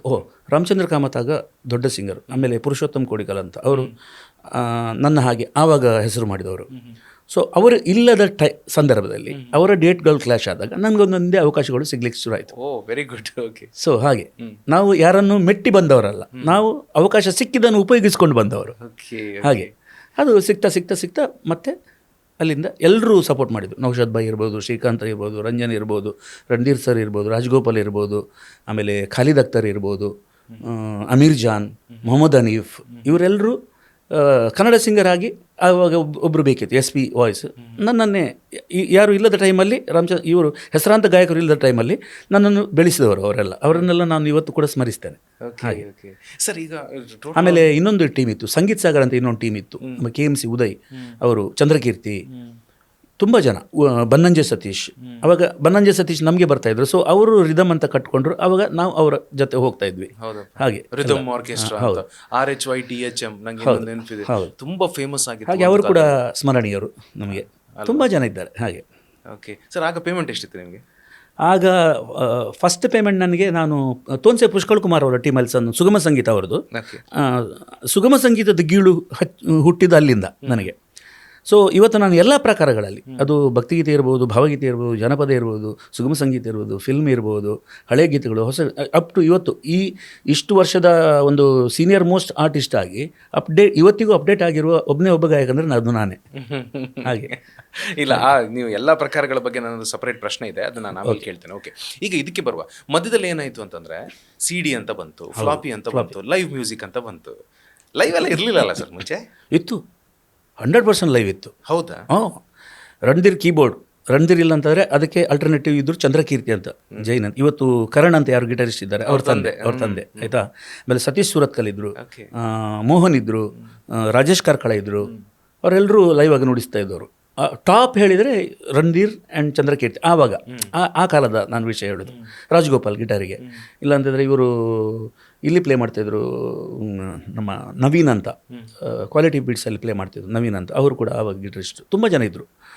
ಬೇಸ್ ಗಿಟರಿಸ್ಟ್ ಅದು ತುಂಬ ಜನ ಇದ್ದರು. ಕೆಲವ್ರದ್ದು ಹೆಸರು ನನಗೆ ಮರ್ತೋಗಿದೆ ಇವಾಗ. ಸೊ ಆವಾಗ keyboard, lead guitar, base guitar, Congo, drums, tabla, ಇಷ್ಟು ಇನ್ಸ್ಟ್ರೂಮೆಂಟ್ ಇರ್ತಾಯಿತ್ತು ವೇದಿಕೆಯಲ್ಲಿ. ಅದಕ್ಕಿಂತ ದೊಡ್ಡದು ಕಾರ್ಯಕ್ರಮ ಅಂದರೆ ಸ್ಯಾಕ್ಸಫೋನ್ ಟ್ರಂಪೆಟ್ ಉಮೇಶ್ ಅವರು ನುಡಿಸ್ತಾ ಇದ್ರು. ಓಕೆ. ಉಮೇಶ್ ಸುರತ್ಕಲ್ ಈಗಲೂ ನುಡಿಸ್ತಾ ಇದ್ದಾರೆ ಅವರು. ಈಗ ಅವರು ಪಕ್ಕ ಶಾಸ್ತ್ರೀಯ ನುಡಿಸ್ತಾರೆ ಇದಕ್ಕೆಲ್ಲ. ಆವಾಗ ಆರ್ಕೆಸ್ಟ್ರಾಕ್ಕೆ ನುಡಿಸ್ತಾ ಇದ್ರು ಅವರು. ಇದೀಗ ನೀವು 30 ವರ್ಷದ ಹಿಂದಿನ ಕತೆ ಹೇಳ್ತೀರೋದು ಅಲ್ವಾ ಅಟ್ಲೀಸ್ಟ್. ಸೊ ಆ ಕಾಲದಲ್ಲಿ ಒಂದು ಕಾರ್ಯಕ್ರಮ ಮಾಡಬೇಕು ಅಂತಂದ್ರೆ ಫುಲ್ ಫ್ಲೆಜ್ಡ್ ಲೈವ್ ಪ್ರೋಗ್ರಾಮ್ ಮಾಡಬೇಕು ಅಂತಂದ್ರೆ ನಾವು ಎಷ್ಟು ದುಡ್ಡು ರೆಡಿ ಮಾಡಬೇಕಿತ್ತು? ಆವಾಗ 30,000ದಲ್ಲಿ ಎಲ್ಲ ಆಗ್ತಿತ್ತು. 35,000 ಎಲ್ಲ. ಹಾಂ. ಅಂದರೆ ಟ್ರಾನ್ಸ್ಪೋರ್ಟೇಷನ್, ಸೌಂಡ್ ಸಿಸ್ಟಮ್, ಅದು ಇದು ಮ್ಯಾಕ್ಸಿಮಮ್ ಹೇಳಿದ್ರೆ 40. ಅಷ್ಟರೊಳಗೆ ಎಲ್ಲ ಒಬ್ಬೊಬ್ಬರಿಗೆ ₹700 ಸಿಗ್ತಿತ್ತು. ಫಸ್ಟ್ ನಾನು ಪೇಮೆಂಟ್ ತಗೊಂಡಿದ್ದು ₹75. ಅದಕ್ಕಿಂತ ಮೊದಲು ಡ್ರಾಮಾಕ್ಕೆ ಹೋಗ್ತಾ ಇದ್ದೆ ನಾನು. ಈ ಡ್ರಾಮಾಗಳಲ್ಲಿ ತುಂಬ ಕಲಿತೆ. ಆ ಡ್ರಾಮಾದ ವಿಷಯ ಬರುವಾಗ ಮತ್ತೆ ಹೇಳ್ತೇನೆ ನಾನು. ಡ್ರಾಮಾದಲ್ಲಿ ₹30, ₹50, 75 ಆಯಿತು. ಆಮೇಲೆ ಆರ್ಕೆಸ್ಟ್ರಾಕ್ಕೆ 150. ಓಕೆ. ಚರಣ್ ಮಾಸ್ಟರ್ ಟೀಮಿಗೂ ಕೂಡ ಚರಣ್ ಮಾಸ್ಟರ್ ಒಟ್ಟಿಗೂ ಕೂಡ ನಾನು ಕೆಲಸ ಮಾಡಿದ್ದೆ. ಅಶೋಕ್ ಚರಣ್, ಹೌದು, ಒಳ್ಳೆಯ ಸಂಗೀತಗಾರರು ಅವರು. ಇವತ್ತಿಗೂ ಈ ಮಂಗಳೂರಲ್ಲಿ ಇದ್ದಾರೆ, ಇವಾಗ ರಿಟೈರ್ಡ್ ಲೈಫ್ ಉರ್ವದಲ್ಲಿದ್ದಾರೆ. ನಾವು ಸಿಗ್ತಾ ಇರ್ತೀವಿ. ಅವರ ಟೀಮಲ್ಲಿ ಕೂಡ ಅಂದರೆ ಅವರು ಕೂಡ ನನಗೆ ಅವಕಾಶ ಕೊಟ್ಟಿದ್ದಾರೆ ತುಂಬ. ಹಾಗೆ. ಸೊ ಈ ಅವಕಾಶ ಅಂತ ಬಂದಾಗ ನೌಶಾದ್ ಅವರು, ಕೆ ನೌಶಾದ್, ಇವರು ಸಾಕಷ್ಟು ಮಂದಿ ಕಲಾವಿದರುಗಳಿಗೆಲ್ಲ ಒಂದು ವೇದಿಕೆ ಕೊಟ್ಟವರು ಅಂತ ನಾನು ಕೇಳ್ಪಟ್ಟೆ. ನಿಮ್ಮ ಬದುಕಲ್ಲಿ ನೌಶಾದ್ ಅವ್ರ ಪಾತ್ರ ಏನು? ನನ್ನ ಕಾರ್ಯಕ್ರಮಕ್ಕೆ ಅವ್ರು ಬಂದ್ರಲ್ಲ, ಸೊ ನನ್ನ ನೋಡಿದ್ರು, ರವಿ ಚೆನ್ನಾಗಿ ಆಡ್ತೀಯಪ್ಪ ನೀನು, ಬರ್ತೀಯಾ ನನ್ನ ಟೀಮಿಗೆ? ಖಂಡಿತ ಬರ್ತೇನೆ, ಕರೀರಿ ಅಂತೇಳಿ. ಆವಾಗ ನಾವು ಸುರಭಿ ಅಂತ ಕಟ್ಕೊಟ್ಟಿದ್ದೆವು. ಮಧು, ನಾನು, ದಾಮೋದರ ಭಾಗವತ್, ಬನ್ನಂಜೆ ಸತೀಶ್. ಈ ನೌಶಾದ್ರಿಗೆ ದಿನಕ್ಕೆ 2-3 ಕಾರ್ಯಕ್ರಮ ಬಂದರೆ ಒಂದು ಫುಲ್ ನಮ್ಮ ಟೀಮನ್ನೇ ಕಳಿಸೋರು. ಯಾಕಂದರೆ ನೀವು ಮಾಡ್ಕೊಂಡು ಬರ್ತೀರಿ ಅಂತ. ಹಾಗೆ ಒಂದು ಫುಲ್ ಟೀಮ್ ನಮ್ಮದೇ. ಬಜೆಟ್ ಇರ್ತಾ ಇರಲಿಲ್ಲ. ನಾವು ರಾತ್ರಿ ಹೋಗಬೇಕಾದ್ರೆ ಲಾರಿ ಎಲ್ಲ ಹತ್ತಿ ಹೋಗ್ತಾ ಇದ್ವಿ. ಬರೋ ಬಸ್ಸಲ್ಲಿ ಬಂದು ರಾತ್ರಿ ಲಾರಿ ಹತ್ತಿ ಹೋಗೋದು ಕೂಳೂರಿನಿಂದ, ಅಥವಾ ಪೇಪರ್ ಕಾರ್, ಆ ಥರ. ಆ ದಿನಗಳು ಅಯ್ಯೋ ತುಂಬ ಎಣಿಸ್ತವೆ ಇವಾಗ ಅಲ್ವಾ ಸರ್? ಸೊ ಈಗ ಲೈವ್ ಮ್ಯೂಸಿಕ್ ಹಾಗೆ ನೌಶಾದ್ ಅವರು ನಮಗೊಂದು ಗಾಡ್ ಫಾದರ್ ಅಂತ ಹೇಳ್ಬೋದು. ಮಂಗಳೂರಿಗೆ ನಮ್ಮನ್ನು ಸರಿಯಾಗಿ ಪರಿಚಯ ಮಾಡಿ ನಮಗೆ ಒಳ್ಳೆಯ ಅವಕಾಶ, ನಮ್ಮ ಪ್ರತಿಭೆ ಕಾಣಲಿಕ್ಕೆ ಅವಕಾಶ ಮಾಡಿಕೊಟ್ಟರು ನೌಶಾದ್ ಭಾಯ್. ಅದನ್ನು ನಾವು ಇವತ್ತಿಗೂ ಮರೀಲಿಕ್ಕಿಲ್ಲ. ಇವತ್ತು ಅವ್ರ ಜೊತೆ ನಾವು ಒಳ್ಳೆಯ ಒಂದು ಬಾಂಧವ್ಯದಲ್ಲಿ ಇದ್ದೇವೆ. ಓಕೆ. ನಿರೂಪಕರುಗಳ ವಿಚಾರ ಬಂದಾಗ ಆ ಕಾಲದಲ್ಲಿ ತುಂಬ ಜನಪ್ರಿಯ ನಿರೂಪಕರುಗಳು ಯಾರ್ಯಾರಾಗಿದ್ರು? 3 ಹೆಸರು ನನಗೆ ನೆನಪಿದೆ. ಅದನ್ನ ಬಿಟ್ಟು ಯಾರಾದ್ರೂ ಇದ್ದಾರೆ ನೋಡೋಣ ಅಂತ ನಿಮ್ಮ ಹತ್ರ ಕೇಳೋಣ ಅಂತ. ಒಂದು ಹಿಂದಿ ಅನೌನ್ಸ್ಮೆಂಟ್ ಅಂದ ಕೂಡಲೇ ಅದು ಜಾನ್ ಪ್ರೇಮ್ ಕುಮಾರ್ ಬಿಟ್ಟರೆ ಬೇರೆ. ಸರ್ ಅವರೊಂದು 55-60 ವರ್ಷ ಆಯ್ತಾ ಈಗ ಫೀಲ್ಡಿಗೆ ಬಂದು? ಆಯ್ತಪ್ಪ. ಈಗ ಒಂದು ಸ್ವಲ್ಪ ಅವ್ರಿಗೆ ಆರೋಗ್ಯ ಸರಿ ಇಲ್ಲ. ಇನ್ಫ್ಯಾಕ್ಟ್ ಅವ್ರದ್ದು ಒಂದು ಸಂದರ್ಶನ ಮಾಡಬೇಕು ಅಂತ ನಾನು ಬಹಳ ಕಾಯ್ತಾ ಇದ್ದೇನೆ. ಓಕೆ. ಅವ್ರು ಬಿಟ್ಟು ಅವರು ಆಮೇಲೆ ಕಿಶೋರ್ ಉಡುಪಿ ಅಂತ ನಿರೂಪಣೆ ಮತ್ತು ಮಿಮಿಕ್ರಿ ಮಾಡ್ತಾರೆ, ಅವ್ರು ತೀರ್ಕೊಂಡ್ರು. ಆಮೇಲೆ ಬಹಳ ಕಡಿಮೆ ನನಗೆ ಅಂತ. ಸುದರ್ಶನ್ ಅವರಿದ್ರು, ಪುಷ್ಕಳ್ ಕುಮಾರ್ ಇದ್ರು ಅಷ್ಟೇ. ಬೆರಳಿನಕ್ಕೆ ಎಷ್ಟು ಜನ ಮಾತ್ರ ಅವಾಗ, 4-5 ಜನ ಅಷ್ಟೇ. ಅವರೇ ಎಲ್ಲ ಕರೆಗಳಲ್ಲೂ ಅವರಿಗೊಂದು ಜನಪ್ರಿಯತೆ ಕೂಡ ಬಂದಿತ್ತು ಆಗ. ಆಮೇಲೆ ಯಂಗ್ಸ್ಟರ್ಸ್ ಅಂತ ಯಾರು ಇರಲಿಲ್ವಾ ಸರ್? ಯಂಗ್ಸ್ಟರ್ಸ್ ಯಾರು ಆ ಟೈಮಲ್ಲಿ ನನ್ನ ನೆನಪಿನ ಮಟ್ಟಿಗೆ ಮತ್ತೆ ಬಂದವರು ನಮ್ಮ ನೌಶಾದ್ ಟೀಮಿಂದಲೇ ಬಂದವರೆಲ್ಲ. ಸಾಹಿಲ್ ಜಾಹಿರ್ ಇರ್ಬೋದು, ಮತ್ತು ಇವಾಗ ಹಿಜ್ರಾರ್ ಅವರೆಲ್ಲ ಇತ್ತೀಚಿನ ವರ್ಷಗಳಲ್ಲಿ, ಪ್ರಸನ್ನ ಅವರೆಲ್ಲ ತದನಂತರ ಬೆಳೆದು. ಆ ಕಾಲದಲ್ಲಿ ನಿರೂಪಣೆಗೆ ಅಷ್ಟು ಅಂಥೇಳಿ ಇದ್ದವರು ಇವರು ಮಾತ್ರ, ಇಷ್ಟು ಜನ. ಓಕೆ. ಸೊ ಕ್ಷೇತ್ರ ಯಾವುದೇ ಇರಲಿ ಅಲ್ಲಿ ಕಹಿ ಮತ್ತು ಕೆಲವು ಒಂದು ಜನರ ಪರಿಚಯ ನನಗೆ ಇರಲಿಲ್ಲ, ನನಗೆ ಅವ್ರು ತುಂಬ ಸಲ ಸಿಕ್ಕಿಲ್ಲ. ಹಾಗೆ ಇಬ್ಬರು ಬೇರೆ ಇದ್ದಿರ್ಬೋದು. ನಮ್ಮ ತುಂಬ ಟೀಮ್ಗಳಿತ್ತು ಅವಾಗ. ಅಶೋಕ್ ಚರಣ್ ಇತ್ತು, ರಣಧೀರ್ ಅವ್ರದ್ದು ಬೇರೆ ಟೀಮ್ ಇತ್ತು, ಆಮೇಲೆ ನೌಶಾದ್ ಟೀಮ್, ಆಮೇಲೆ ಶ್ರೀಕಾಂತ್ ಕಾಮತ್ ಕೂಡ ಒಂದು ಟೀಮ್. ಅಂದರೆ ಆರ್ಟಿಸ್ಟ್ ಅದೇ, ಎಲ್ಲರೂ ಹೆಸರು ಬೇರೆ. ಮತ್ತೆ ರಂಜನ್ ದಾಸ್ ಅವ್ರದ್ದು ಒಂದು ಟೀಮ್ ಇತ್ತು. ಆಮೇಲೆ ಬನ್ನಂಜೆ ಸತೀಶ್ ಅವ್ರದ್ದು ಟೀಮ್, ಸಂಗೀತ್ ಸಾಗರ್ ಒಂದು ಇಲ್ಲಿ ಮಂಗಳೂರಲ್ಲಿತ್ತು. ಮತ್ತು ರೀಮಾ ರೋಸೆಸ್ ಅಂತ ಅಮೀರ್ ಜಾನ್ ಅವ್ರದ್ದು ಒಂದಿತ್ತು. ಏಕ್ಷಾಮ್ ರಫಿಕೆ ನಾಮ್ ಅಂತ ಇವ್ರು ಮಾಡ್ತಿದ್ರು, ನಮ್ಮ ಠಾಗೋರ್ ದಾಸ್ ಅವ್ರದ್ದು. ಅವರು ಎಲ್ಲ ಪಪ್ಪನ್ ಎಲ್ಲ ಕೇರಳದಿಂದ ಕರೆಸೋರು, ಇಲ್ಲಿಂದ ಅಲ್ಲಿಂದ. ಈಗಲೂ ಅವರು ಕಾರ್ಯಕ್ರಮ ಮಾಡ್ತಾ ಇದ್ದಾರೆ. ಆಮೇಲೆ ತುಂಬ ಅದೇ ಇಷ್ಟು ಟೀಮ್ಗಳಿದ್ವು ಅವಾಗ. ಇಷ್ಟು ಟೀಮ್ಗೆಲ್ಲ ನಾನು ಹಾಡಿದ್ದೇನೆ. ಎಷ್ಟೆಲ್ಲ ಟೀಮ್ ಇದೆ ಅಷ್ಟೆಲ್ಲ ನಾನು ಹಾಡಿದ್ದೆ, ಒಂದು SP ಸಿಂಗರ್ ಆಗಿ. ಒಂದು ಎಷ್ಟು ವೇದಿಕೆ ಕಾರ್ಯಕ್ರಮಗಳನ್ನು ಕೊಟ್ಟಿರ್ಬೋದು ಇನ್ ಟರ್ಮ್ಸ್ ಆಫ್ ನಂಬರ್ಸ್ ನೀವು ನೋಡಿ? ನಾನು 1990ಯಲ್ಲಿ ಈ ಫೀಲ್ಡ್ಗೆ ಬಂದೆ. ಕಾಲು ಊರಿಕೊಂಡು ಮೆಲ್ಲ ತೆವಳಿಕೊಂಡು ಬರ್ಬೇಕು ತಾನೆ, ಒಂದೇ ಸಲ ಎಲ್ಲ ಸಾಧ್ಯ ಇಲ್ಲ. ಸೊ 1990ಇಂದ ಇವತ್ತಿಗೆ ಎಷ್ಟು ವರ್ಷ ಆಯಿತು? 90ಇಂದ ಅಲ್ವಾ? 1990. 36 36 ವರ್ಷಗಳಲ್ಲಿ 36 ವರ್ಷ ಆಯಿತು ಈ ಫೀಲ್ಡಿಗೆ ಬಂದು. ಒಂದು ವರ್ಷಕ್ಕೆ ಆನ್ ಆನ್ ಆವರೇಜ್ ಒಂದು 89ನಲ್ಲಿ ನಮ್ಮ ಟೀಮ್ ಆಗಿತ್ತು. ಬಟ್ ಪ್ರವರ್ಧಮಾನಕ್ಕೆ ಬಂದದ್ದು 90 ಅಂತ. ಹಾಗೆ. ಸೊ 37 ವರ್ಷ ಆಯಿತು ನಾನು ಈ ಫೀಲ್ಡಿಗೆ ಬಂದು. ಒಂದು ವರ್ಷಕ್ಕೆ 200 ಅಂತ ಲೆಕ್ಕ ಹಾಕಿದ್ರು ಕೂಡ ಆನ್ ಅನ್ ಆವ್ರೇಜ್ 8-35 ಮಾಡಿದ್ರೆ ಎಷ್ಟಾಗುತ್ತೆ ಅಂತ ಗೊತ್ತಾಯ್ತು. ಆಯ್ತಲ್ಲ 7,000 ಆಯ್ತಲ್ಲ. 7,000 ಒಂದು 10,000 ಆಗಿರ್ಬೋದು ಅಲ್ವಾ. ಆಗಲಿ ಸರ್. ಈಗ ಇನ್ನು ಈ ಕ್ಷೇತ್ರದಲ್ಲಿನ ಸ್ವಲ್ಪ ಸಿಹಿ ಮತ್ತು ಸ್ವಲ್ಪ ಕಹಿ ಒಂದು ಘಟನೆ, ಒಂದು ಸಿಹಿ ಒಂದು ಕಹಿ ಘಟನೆ ಹೇಳಿ ನೋಡೋಣ. ಸಿಹಿ ಘಟನೆನ ಈಗಾಗಲೇ ನಾನು ಹೇಳಿದೆ, ಶೃಂಗೇರಿ ಶಾರದೆಯ ಒಂದು ಅನುಗ್ರಹ ಸಿಕ್ಕಿತ್ತು ಅದೊಂದು. ಆಮೇಲೆ ನಮ್ಮ ವಿಜಯಣ್ಣನವರು ನಾನು ಮರೀಲಿಕ್ಕಿಲ್ಲ. ವಿಜಯ್ ಕುಮಾರ್ ಕೊಡೆಲ್ಬೈ AK ವಿಜಯ್ ಅವರು SP ಸಾರನ್ನು ನನಗೆ ತೋರಿಸ್ಕೊಟ್ರು. SP ಸಾರ್ ಅವರಿಗೆ ನಾನು ಟ್ರ್ಯಾಕ್ ಹಾಡಿದ್ದೆ, ಅವರು ಒರಿಯರ್ದೋರಿ ಅಸಲ್ ಮತ್ತು ಅದೇ ಅದರ ರೆಕಾರ್ಡಿಂಗ್ ಟೈಮಲ್ಲಿ. SP ಸಾರ್ ಅಂದರೆ ಟ್ರ್ಯಾಕಿಗೆ ಒಂದು ಒಬ್ಬರು ಹಾಡಬೇಕಂತ ಇರುತ್ತಲ್ವ, ಸೊ ಅವ್ರಿಗೆ ನಾನು ಟ್ರ್ಯಾಕ್ ಹಾಡಿದ್ದೆ. ಸೊ ಒರಿಯರ್ದೋರಿ ಅಸಲ್. ಮತ್ತು ಅವರ ತುಂಬ ಚಿತ್ರಗಳಲ್ಲಿ ನನಗೆ ಒಂದೊಂದು ಹಾಡನ್ನು ಕೊಟ್ಟಿದ್ದಾರೆ. ಅವರ ಪ್ರತಿ ನಾಟಕದಲ್ಲೂ ಸುಮಾರು ಒಂದು 15-20 ವರ್ಷದಿಂದ ಅವರು ಯಾವುದೇ ನಾಟಕ ಇರಲಿ ಒಂದು ಹಾಡು ನನಗೆ ಸೀಮಿತ. ಮತ್ತು ಚಿತ್ರರಂಗಕ್ಕೂ ನನ್ನನ್ನು ಪರಿಚಯಿಸಿದವರು ಅವರೇ, ವಿಜಯ್ ಕುಮಾರ್ ಕೊಡಲ್. ಕಡಲಮಗಿ ಅಂತ ಒಂದು ಫಿಲ್ಮ್ ಇತ್ತು, ಅದರಲ್ಲೊಂದು ಪ್ಯಾಥೋ ಸಾಂಗ್ ನಾನು ಹಾಡಿದ್ದೇನೆ. ರಾಜೇಶ್ ಕೃಷ್ಣ ಅವರಿಗೂ ನಾನು ಟ್ರ್ಯಾಕ್ ಹಾಡಿದ್ದೇನೆ. ಅವರು ಕೇಳಿದ್ರು ಯಾರಿದು ಸಿಂಗರು ಅಂತ, ರವೀಂದ್ರ ಪ್ರಭು ಅಂತ. ಚೆನ್ನಾಗಿ ಹಾಡಿದ್ದಾರೆ, ನಂತರನೇ ಇದೆ ವಾಯ್ಸ್ ಅಂತ. ಅವರು SP ಸಾರ್ ಥರ ನಂತರ ಸೇಮ್ ಆಗಿದೆ, ಚೆನ್ನಾಗಿ ಹಾಡಿದ್ದಾರೆ ಅಂತ ಹೇಳಿದೆ. ಹಾಗೆ SP ಸಾರ್ ಅವರು ಎಲ್ಲ ನನಗೆ ಸಿಕ್ಕಿದ್ದು, ನನ್ನ ಲೈಫಲ್ಲಿ ಅವರು ನನಗೆ ಸಿಕ್ಕಿದ್ದು 45 ನಿಮಿಷ ಮಾತ್ರ ಆಕಾಶ್ ಸ್ಟುಡಿಯೋದಲ್ಲಿ. 1 ಗಂಟೆ ಇದ್ರು ಅವರು. ಸೊ 40 ನಿಮಿಷದಲ್ಲಿ 2 ಹಾಡನ್ನು ಮುಗಿಸಿದ್ದಾರೆ. ನಮ್ಮ ಹತ್ರ ಎಲ್ಲ ಚೆನ್ನಾಗಿ ಮಾತಾಡಿ ಎಲ್ಲರೂ ನನಗೂ ಬೆನ್ನು ತಟ್ಟಿ, ಆ ಫೋಟೋ ನನ್ನ ಹತ್ರ ಈಗಲೂ ಇದೆ, ಬೆನ್ನು ತಟ್ಟಿ ಚೆನ್ನಾಗಿ ಆಡ್ತೀಯಪ್ಪ ನೀನು. ಯಾವ ಟ್ರ್ಯಾಕ್ ಅದು ಒರಿಯರ್ದೋರಿ ಅಸಲ್ದು? ವಿಘ್ನನಂಕ ಬನ್ನಗ ಗಣಪ ಕಾಪುಲ, ವಿಜಯ್ ಕುಮಾರ್ ಕೊಡೆಲ್ಬೈಲ್ ಅವ್ರದ್ದು ಸಾಹಿತ್ಯ. ಆಮೇಲೆ ಭಾಗೀರಥಮ್ಮನ ಪೇರು ಐಟುಂಡು ಅರ್ಧಲ ನೀರು, ಸೆಸಿಲಿ ಬಾಯಿನ ಪೇರು ಔ ಜೇರ್ಸಿ ಪೆತ್ತದ ಪ್ಯೂರು, ಇವತ್ತಿಗೂ ಸೂಪರ್ ಹಿಟ್ ಎಲ್ಲ ಹಾಡುಗಳು. ಹಾಗೆ ಮದಿಮೆ ಆ ಟೈಮಲ್ಲಿ ಕೂಡ ನಾನು ಅದರಲ್ಲಿ ಹಾಡಿದ್ದೇನೆ. ಹಾಗೆ ವಿಜಯಣ್ಣನವರು ಅವರ ನಾಟಕ ಕೂಡ ಇವತ್ತು ಎಷ್ಟು ಜನಪ್ರಿಯ ಆಗ್ತಾ ಇದೆ ಅಂತ ನೀವು ನೋಡ್ತಾ ಇದ್ದೀರಿ ಎಲ್ಲರೂ, ನಾನು ಹೇಳಬೇಕಂತ ಹೇಳಿಲ್ಲ. ಹಾಗೆ AK ವಿಜಯ್ ಸರ್ ಕೂಡ ಒಳ್ಳೆ ಸಪೋರ್ಟ್ ಮಾಡಿದ್ದಾರೆ ನನಗೆ, ತುಂಬ ಅವಕಾಶಗಳನ್ನು ಒದಗಿಸ್ಕೊಟ್ಟಿದ್ದಾರೆ. ಮತ್ತು ಈಗಿನ ಕಾಲಘಟ್ಟದಲ್ಲಿ ನನಗೆ ನಮ್ಮ ಕಮ್ಯುನಿಟಿಯಲ್ಲಿ ನನಗೆ ಹೆಲ್ಪ್ ಮಾಡಿದವರು ನಮ್ಮ ಕಾಸರಗೋಡು ಚಿನ್ನ ಅವರನ್ನು ಮರೀಲಿಕ್ಕಿಲ್ಲ ನಾನು.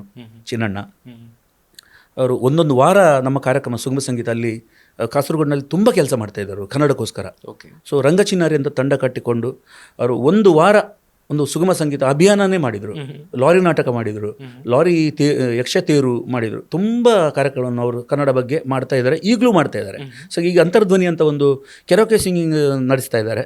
ಮತ್ತು ರಂಗಚಿನ್ನಾರಿಯಲ್ಲಿ ಒಂದು ವಾರ ಪ್ರತಿಯೊಂದು ಊರಿನಲ್ಲಿ ಗ್ರಾಮೀಣ ಪ್ರದೇಶಗಳಲ್ಲಿ ಕನ್ನಡದ ಕಂಪನ್ನು ಹರಿಸಿದವರು ಅವರು. ಅವರನ್ನು ಮರೀಲಿಕ್ಕಿಲ್ಲ ನಾನು. ಅವರು ಕೂಡ ನನ್ನ ಗಾಡ್ ಫಾದರ್. ಆಮೇಲೆ ಖಾಲಿದ್ ಅಖ್ತರ್ ಅವರು ಕೂಡ. ಆಮೇಲೆ ಇನ್ನೊಬ್ಬರು ಯೂತ್ ಆಫ್ GSBಯ ನರೇಶ್ ಅಣ್ಣನವರು ಮತ್ತು ಅವರ ಟೀಮ್, ಫುಲ್ ಟೀಮ್ ಎಲ್ಲರೂ ಕೂಡ, ನಮ್ಮ ಸ್ವಾಮೀಜಿಯವರು ಕೂಡ ತುಂಬ ಇಷ್ಟಪಡ್ತಾರೆ ನನ್ನನ್ನು. Right sir. ಈಗ ಎಲ್ಲ ಅದೇ ಈ ದುಃಖದ ಘಟನೆ ನೀವು ಯಾವ್ದು ಹೇಳಲೇ ಇಲ್ಲ, ಬರೀ ಖುಷಿದ್ದೇ ಹೇಳಿದ್ರಿ. ದುಃಖದ ಘಟನೆ ಹೇಳಬೇಕಾದ್ರೆ ಅದು ಚಾನೆಲ್ನ ಹತ್ರ ಹೋಗಬೇಕು ನಾವು, ಅಲ್ಲಿಗೆ ಬರ್ತೇವೆ, ಅಲ್ಲಿ ಹೇಳಲಾಗುವುದು ಅದನ್ನು. ಇಷ್ಟೆಲ್ಲ ನೀವು ಪ್ರತಿಭೆ ಇದ್ದಂಥ ನೀವು ಸಿನಿಮಾ ರಂಗದಲ್ಲಿ ಒಂದು ಬದುಕನ್ನು ಕಟ್ಕೊಳ್ಬೋದಾಗಿತ್ತು. ಆ ಎಲ್ಲ ಯೋಗ್ಯತೆ ಮತ್ತು ಅರ್ಹತೆ ನಿಮ್ಮಲ್ಲಿ ಇತ್ತು ಮತ್ತು ಈಗಲೂ ಇದೆ ಅಂತ ನನಗಂತೂ ಅನಿಸ್ತದೆ. ಬಟ್ ನೀವು ಯಾಕೆ ಸಿನಿಮಾ ರಂಗಕ್ಕೆ ಫುಲ್ ಫ್ಲೆಜ್ ಆಗಿ ಹೋಗಲಿಲ್ಲ ಅನ್ನೋದು ಒಂದು. ಇನ್ನೊಂದಿದೆ, ಅದು ಆಮೇಲೆ ಕೇಳ್ತೀನಿ. ಇದಕ್ಕೇನಂತೀರಿ? ಚಿತ್ರರಂಗದಲ್ಲಿ ಹೋಗಬೇಕಾದ್ರೆ ಬೆಂಗಳೂರಿನಲ್ಲಿ ಹೋಗಿ ಸೆಟ್ಲ್ ಆಗಬೇಕು ಅಂತ ಕೆಲವರು ಏನೋ ಹೇಳ್ತಾ ಇದ್ರು ನನಗೆ. ಸೊ ನಾನು 6 ತಿಂಗಳು ಸ್ಟುಡಿಯೋದಲ್ಲೇ ಮಲಗಿದ್ದೆ, ಜಂಕಾರ್ ಸ್ಟುಡಿಯೋದಲ್ಲಿ ಬೆಂಗಳೂರಲ್ಲಿ. ಅಲ್ಲಿ ನಾನಾ ಥರದ ಹಾಡುಗಳನ್ನು ನಾನು ಹಾಡಿದ್ದೇನೆ. ಇವತ್ತಿಗೂ ನೀವು ಇನ್ಸ್ಟಾದಲ್ಲಿ ಹೋದರೆ ನಾನು ಹಾಡಿದ ಹಾಡುಗಳೆಷ್ಟು ನನಗೇ ಗೊತ್ತಿಲ್ಲ, ಅಷ್ಟು ಹಾಡುಗಳಿದೆ ಇನ್ಸ್ಟಾದಲ್ಲಿ, ಯೂಟ್ಯೂಬಲ್ಲಿ. ಸಿನಿಮಾಗಲ್ಲ, ಈ ಸುಗಮ ಸಂಗೀತ, ಡಬ್ಬಿಂಗ್ ಸಾಂಗ್ಗಳು, ಆಕಾಶ್ ಸ್ಟುಡಿಯೋ ಇರ್ಬೋದು ಮತ್ತು ಇನ್ನು ಕೆಲವು ಸ್ಟುಡಿಯೋಗಳಲ್ಲೆಲ್ಲ ಓಡಾಡ್ತಾ ಇದ್ದೆ ನಾನು. ಬಟ್ ಅಲ್ಲಿಂದ ನಮಗೆ ಹಾಗೆ ಕೆಲವು ಫಿಲ್ಮಿಗೂ ನಾನು ಹಾಡಿದ್ದೇನೆ. ಚೆನ್ನಾಗಿ ಹಾಡಿದರೂ ಕೂಡ ಅವ್ರು ಏನು ಬಯಸ್ತಾರೆ ಅಂತ ಹೇಳಿದರೆ ಎಕ್ಸ್ಪೀರಿಯನ್ಸ್ಡ್ ಪರ್ಸನ್, ಅಂದರೆ ಒಂದು ಹೆಸರಿರೋರು ಬೇಕು ಅಂತ. ಈಗ ಟ್ರೆಂಡ್ ಹೇಗಿದೆ, ಈಗ ಚೆನ್ನಾಗಿ ಯಾರು ಹಾಡ್ತಾರೆ ಅವ್ರಿಗೆ ಎಲ್ರಿಗೂ ಫಿಲ್ಮಲ್ಲಿ ಅವಕಾಶ ಇದೆ. ಆವಾಗ ಹಾಗಲ್ಲ. ಆವಾಗ ಮೊಹಮ್ಮದ್ ರಫಿ, ಚೇಸುದಾಸ್, SP ಬಾಲಸುಬ್ರಹ್ಮಣ್ಯಂ, ಹರಿಹರನ್, ಮಧು ಬಾಲಕೃಷ್ಣನ್ ಇಂಥವ್ರು ಹಾಡಿದರೆ ಆ ಹಾಡಿಗೊಂದು ಬೆಲೆ ಅಂಥೇಳಿ ಒಂದು ಮಾರ್ಕೆಟ್ ಸಹ ಬೇಕು. ಈಗ ಮ್ಯೂಸಿಕ್ ಅಂತೇಳಿದ್ರೆ ಒಂದು ಮಾರ್ಕೆಟ್ ಥರ ಇತ್ತು ಅವಾಗ ಅದು. ಇವಾಗ ಆ ಟ್ರೆಂಡ್ ಇಲ್ಲ. ಆವಾಗ CD, ಆಲ್ಬಮ್ಸ್, ಕ್ಯಾಸೆಟ್ಸು, ಅದರಲ್ಲಿ ಎಷ್ಟು ಜನ ಜೀವನ ಕಂಡುಕೊಂಡಿದ್ದಾರೆ ಅಂತ ಹೇಳಿದರೆ. ಸರ್, ನೀವು ತುಂಬ ಸಿಡಿಗಳಿಗೆ ಹಾಡಿದ್ದೀರಾ? ಹಾಡಿದ್ದೇನೆ ತುಂಬ. ಎಷ್ಟು? ನಾನು ಸಾವಿರಾರು ಹಾಡುಗಳನ್ನು ಹಾಡಿದ್ದೇನೆ. ಬೇರೆ ಬೇರೆ ಇದು ಇದಕ್ಕೆ T ಸೀರೀಸ್ಗೆ ಹಾಡಿದ್ದೇನೆ.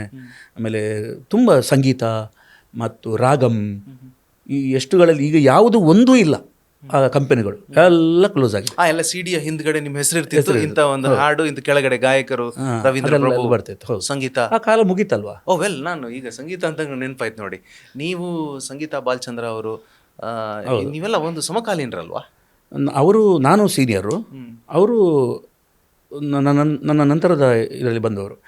ಅದೇ ದುಃಖದ ಸಂಗತಿ ಅಂತ ಹೇಳಿದರು ನೀವು, ಅಲ್ಲಿಂದ ಫಿಲ್ಮ್ಗೂ ಟ್ರೈ ಮಾಡಿದೆ ನಾನು. ಅದಷ್ಟು ಸುಲಭದಲ್ಲಿ ಸಿಗುವಂಥದ್ದಲ್ಲ ಅಂತ ಗೊತ್ತಾಯಿತು. ಸೊ ಆ ಕಾಲದಲ್ಲಿ ಈ ರಿಯಾಲಿಟಿ ಶೋ ಸ್ಟಾರ್ಟ್ ಆಯಿತು ಬೆಂಗಳೂರಲ್ಲಿ. ಹೋದೆ, ಒಂದು ಪ್ರತಿಷ್ಠಿತ 3 ಚಾನೆಲ್ಗಳಲ್ಲಿ ನಾನು ಅವರದ್ದು ಫಸ್ಟ್ ಆಡಿಷನ್ ಏನಿದೆ, ಸೆಕೆಂಡ್ ಆಡಿಷನ್, ಥರ್ಡ್ ಆಡಿಷನ್, ಎಲ್ಲದರಲ್ಲೂ A+. ಯಾವ ವರ್ಷದಲ್ಲಿ ಇದು ಒಂದು 2001 or 2 ಇರಬೇಕು. ಓಕೆ. ಆಮೇಲೆ ಇತ್ತೀಚಿನ ಸುಮಾರು 2000 ಕೊರೋನಾ ಬರೋದಕ್ಕಿಂತ ಮೊದಲು 2015ರವರೆಗೆ ನಾನು ಎಲ್ಲ ಚಾನೆಲ್ಗಳಲ್ಲಿ ಮಾಡಿದಂಥ ಆಡಿಷನ್ನಲ್ಲಿ ಇಲ್ಲಿ ಮಂಗಳೂರಲ್ಲಿ ಆದಂಥದ್ದು, ಬೆಂಗಳೂರಲ್ಲಿ ಆದಂಥದ್ದು ಎಲ್ಲ ಆಡಿಷನ್ಗಳಲ್ಲಿ ನನಗೆ A+.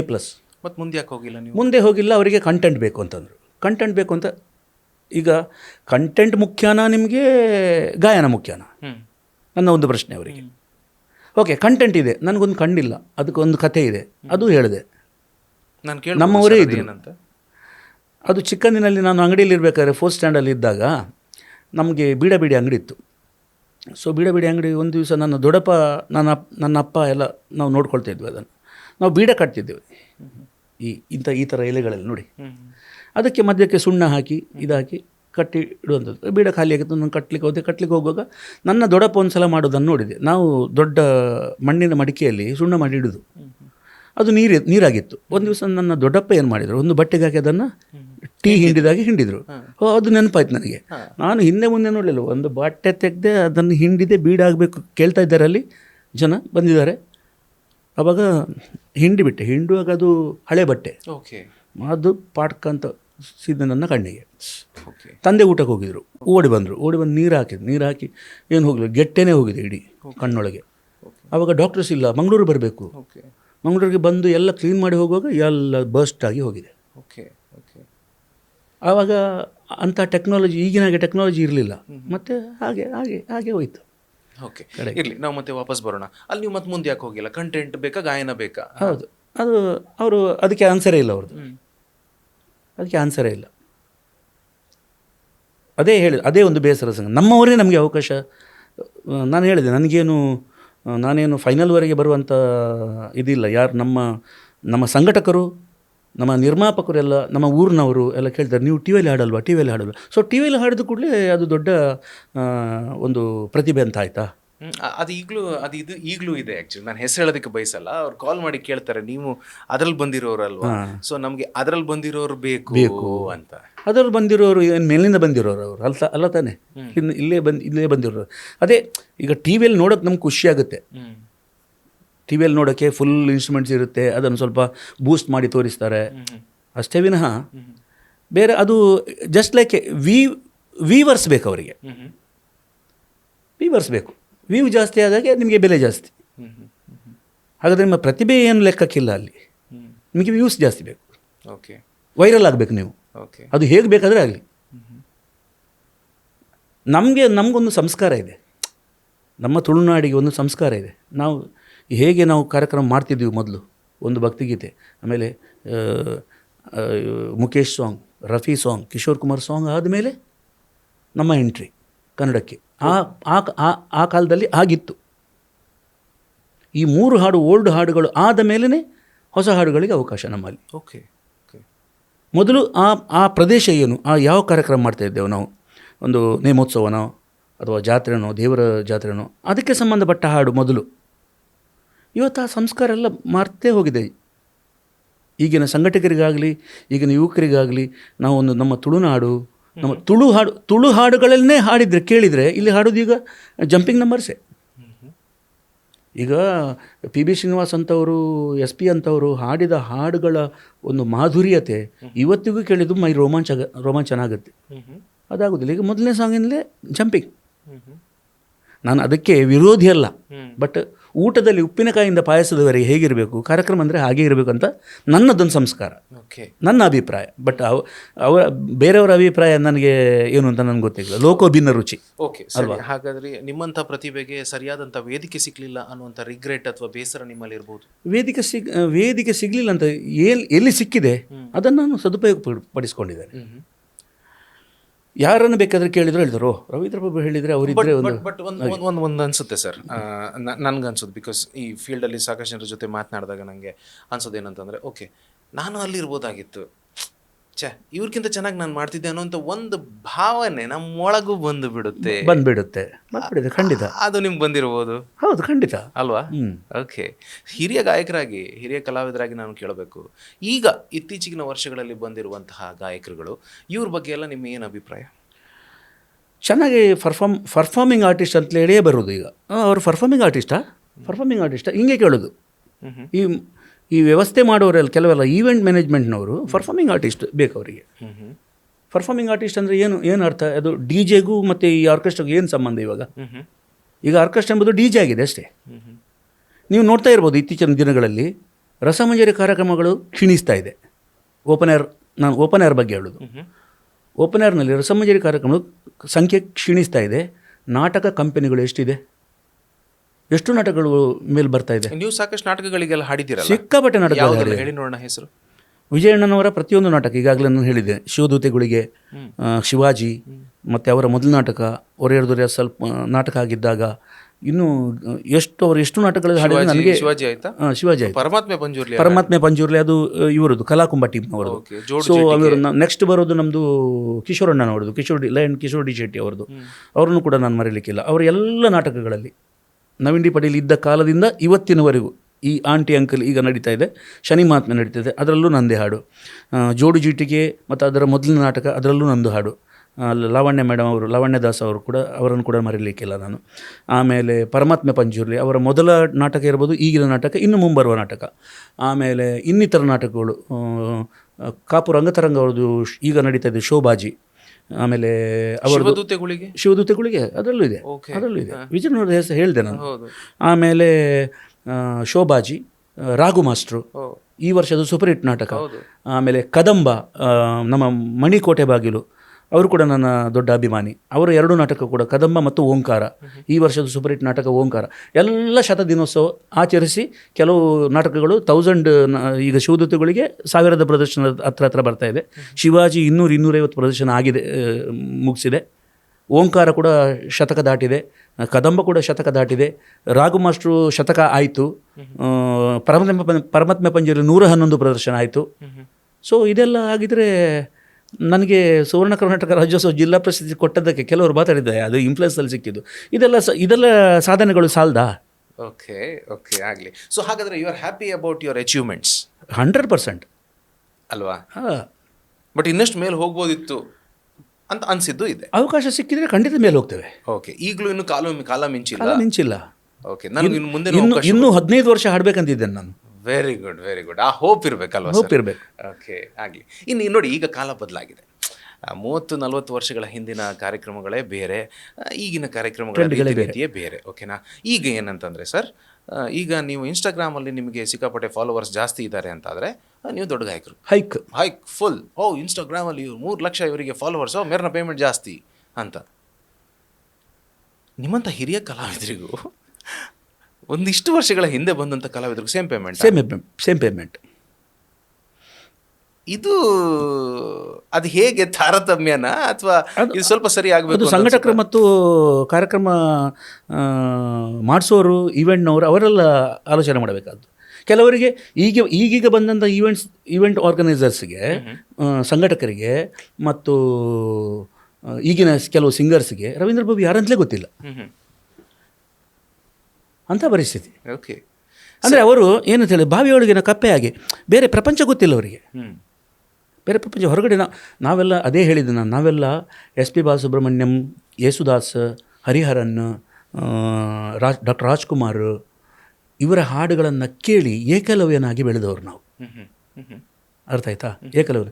ಈವನ್ ನನಗೆ ಪುತ್ತೂರು ನರಸಿಂಹನಾಯ್ಕ, ಶಂಕರ್ ಶಾನ್ಭೋಗ್, ಯಾರು ಒಳ್ಳೊಳ್ಳೆ ಕಲಾವಿದರಿದ್ದಾರೆ ಅವರ ಕಾರ್ಯಕ್ರಮಕ್ಕೆ ನಾನು ಹೋಗ್ತಾ ಇದ್ದೆ. ಕಾರ್ಯಕ್ರಮ ನಾನು ಎಷ್ಟು ಮಾಡ್ತಿದ್ನೋ ಅಷ್ಟೇ ಕಾರ್ಯಕ್ರಮಗಳನ್ನು ನಾನು ನೋಡ್ತಾ ಇದ್ದೆ.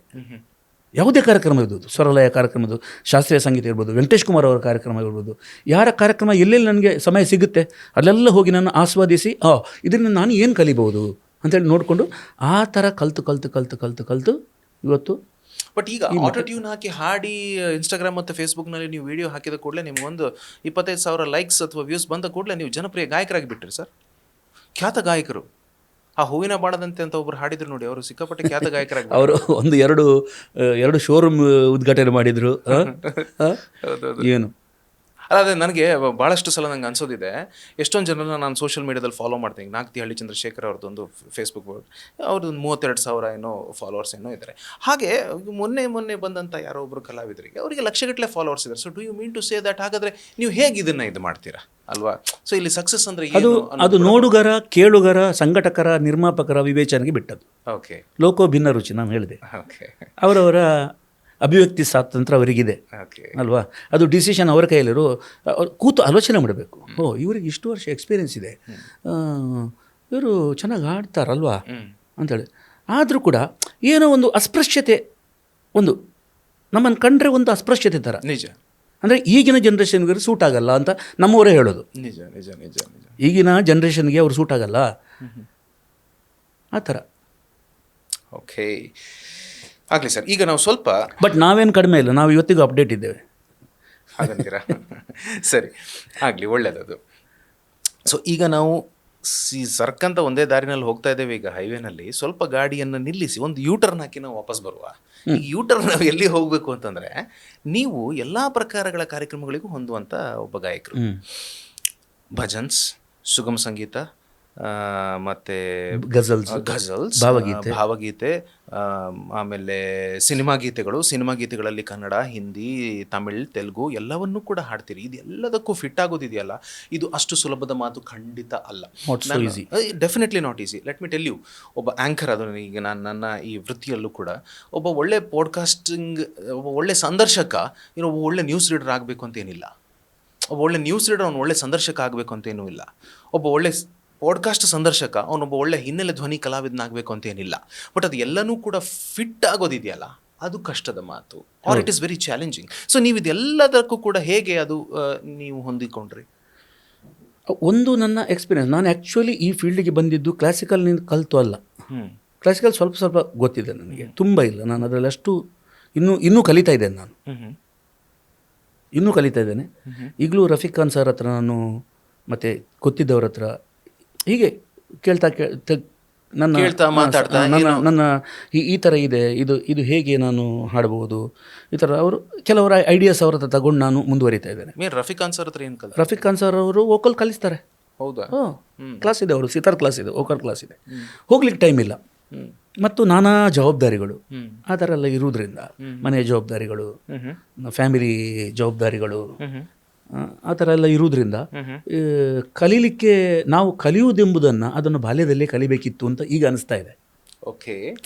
ಆವಾಗ ನಾವು ಮಕ್ಕಳಾಟಿಕೆ ಮಾಡೋದಕ್ಕಿಂತ ನಾವು ಶಾಸ್ತ್ರೀಯ ಸಂಗೀತದತ್ತ ಸ್ವಲ್ಪ ಅದರ ಬೇಸಿಕ್ಸ್ ನಾವು ಮಾಡಿದ್ದೇನೆ. ಬಟ್ ತುಂಬ ಅಭ್ಯಾಸ ಮಾಡಿದರೆ ಬಹಳ ಚೆನ್ನಾಗಿರ್ತಿತ್ತು ಅಂತ ಈಗ ಅನಿಸ್ತದೆ ನಮಗೆ.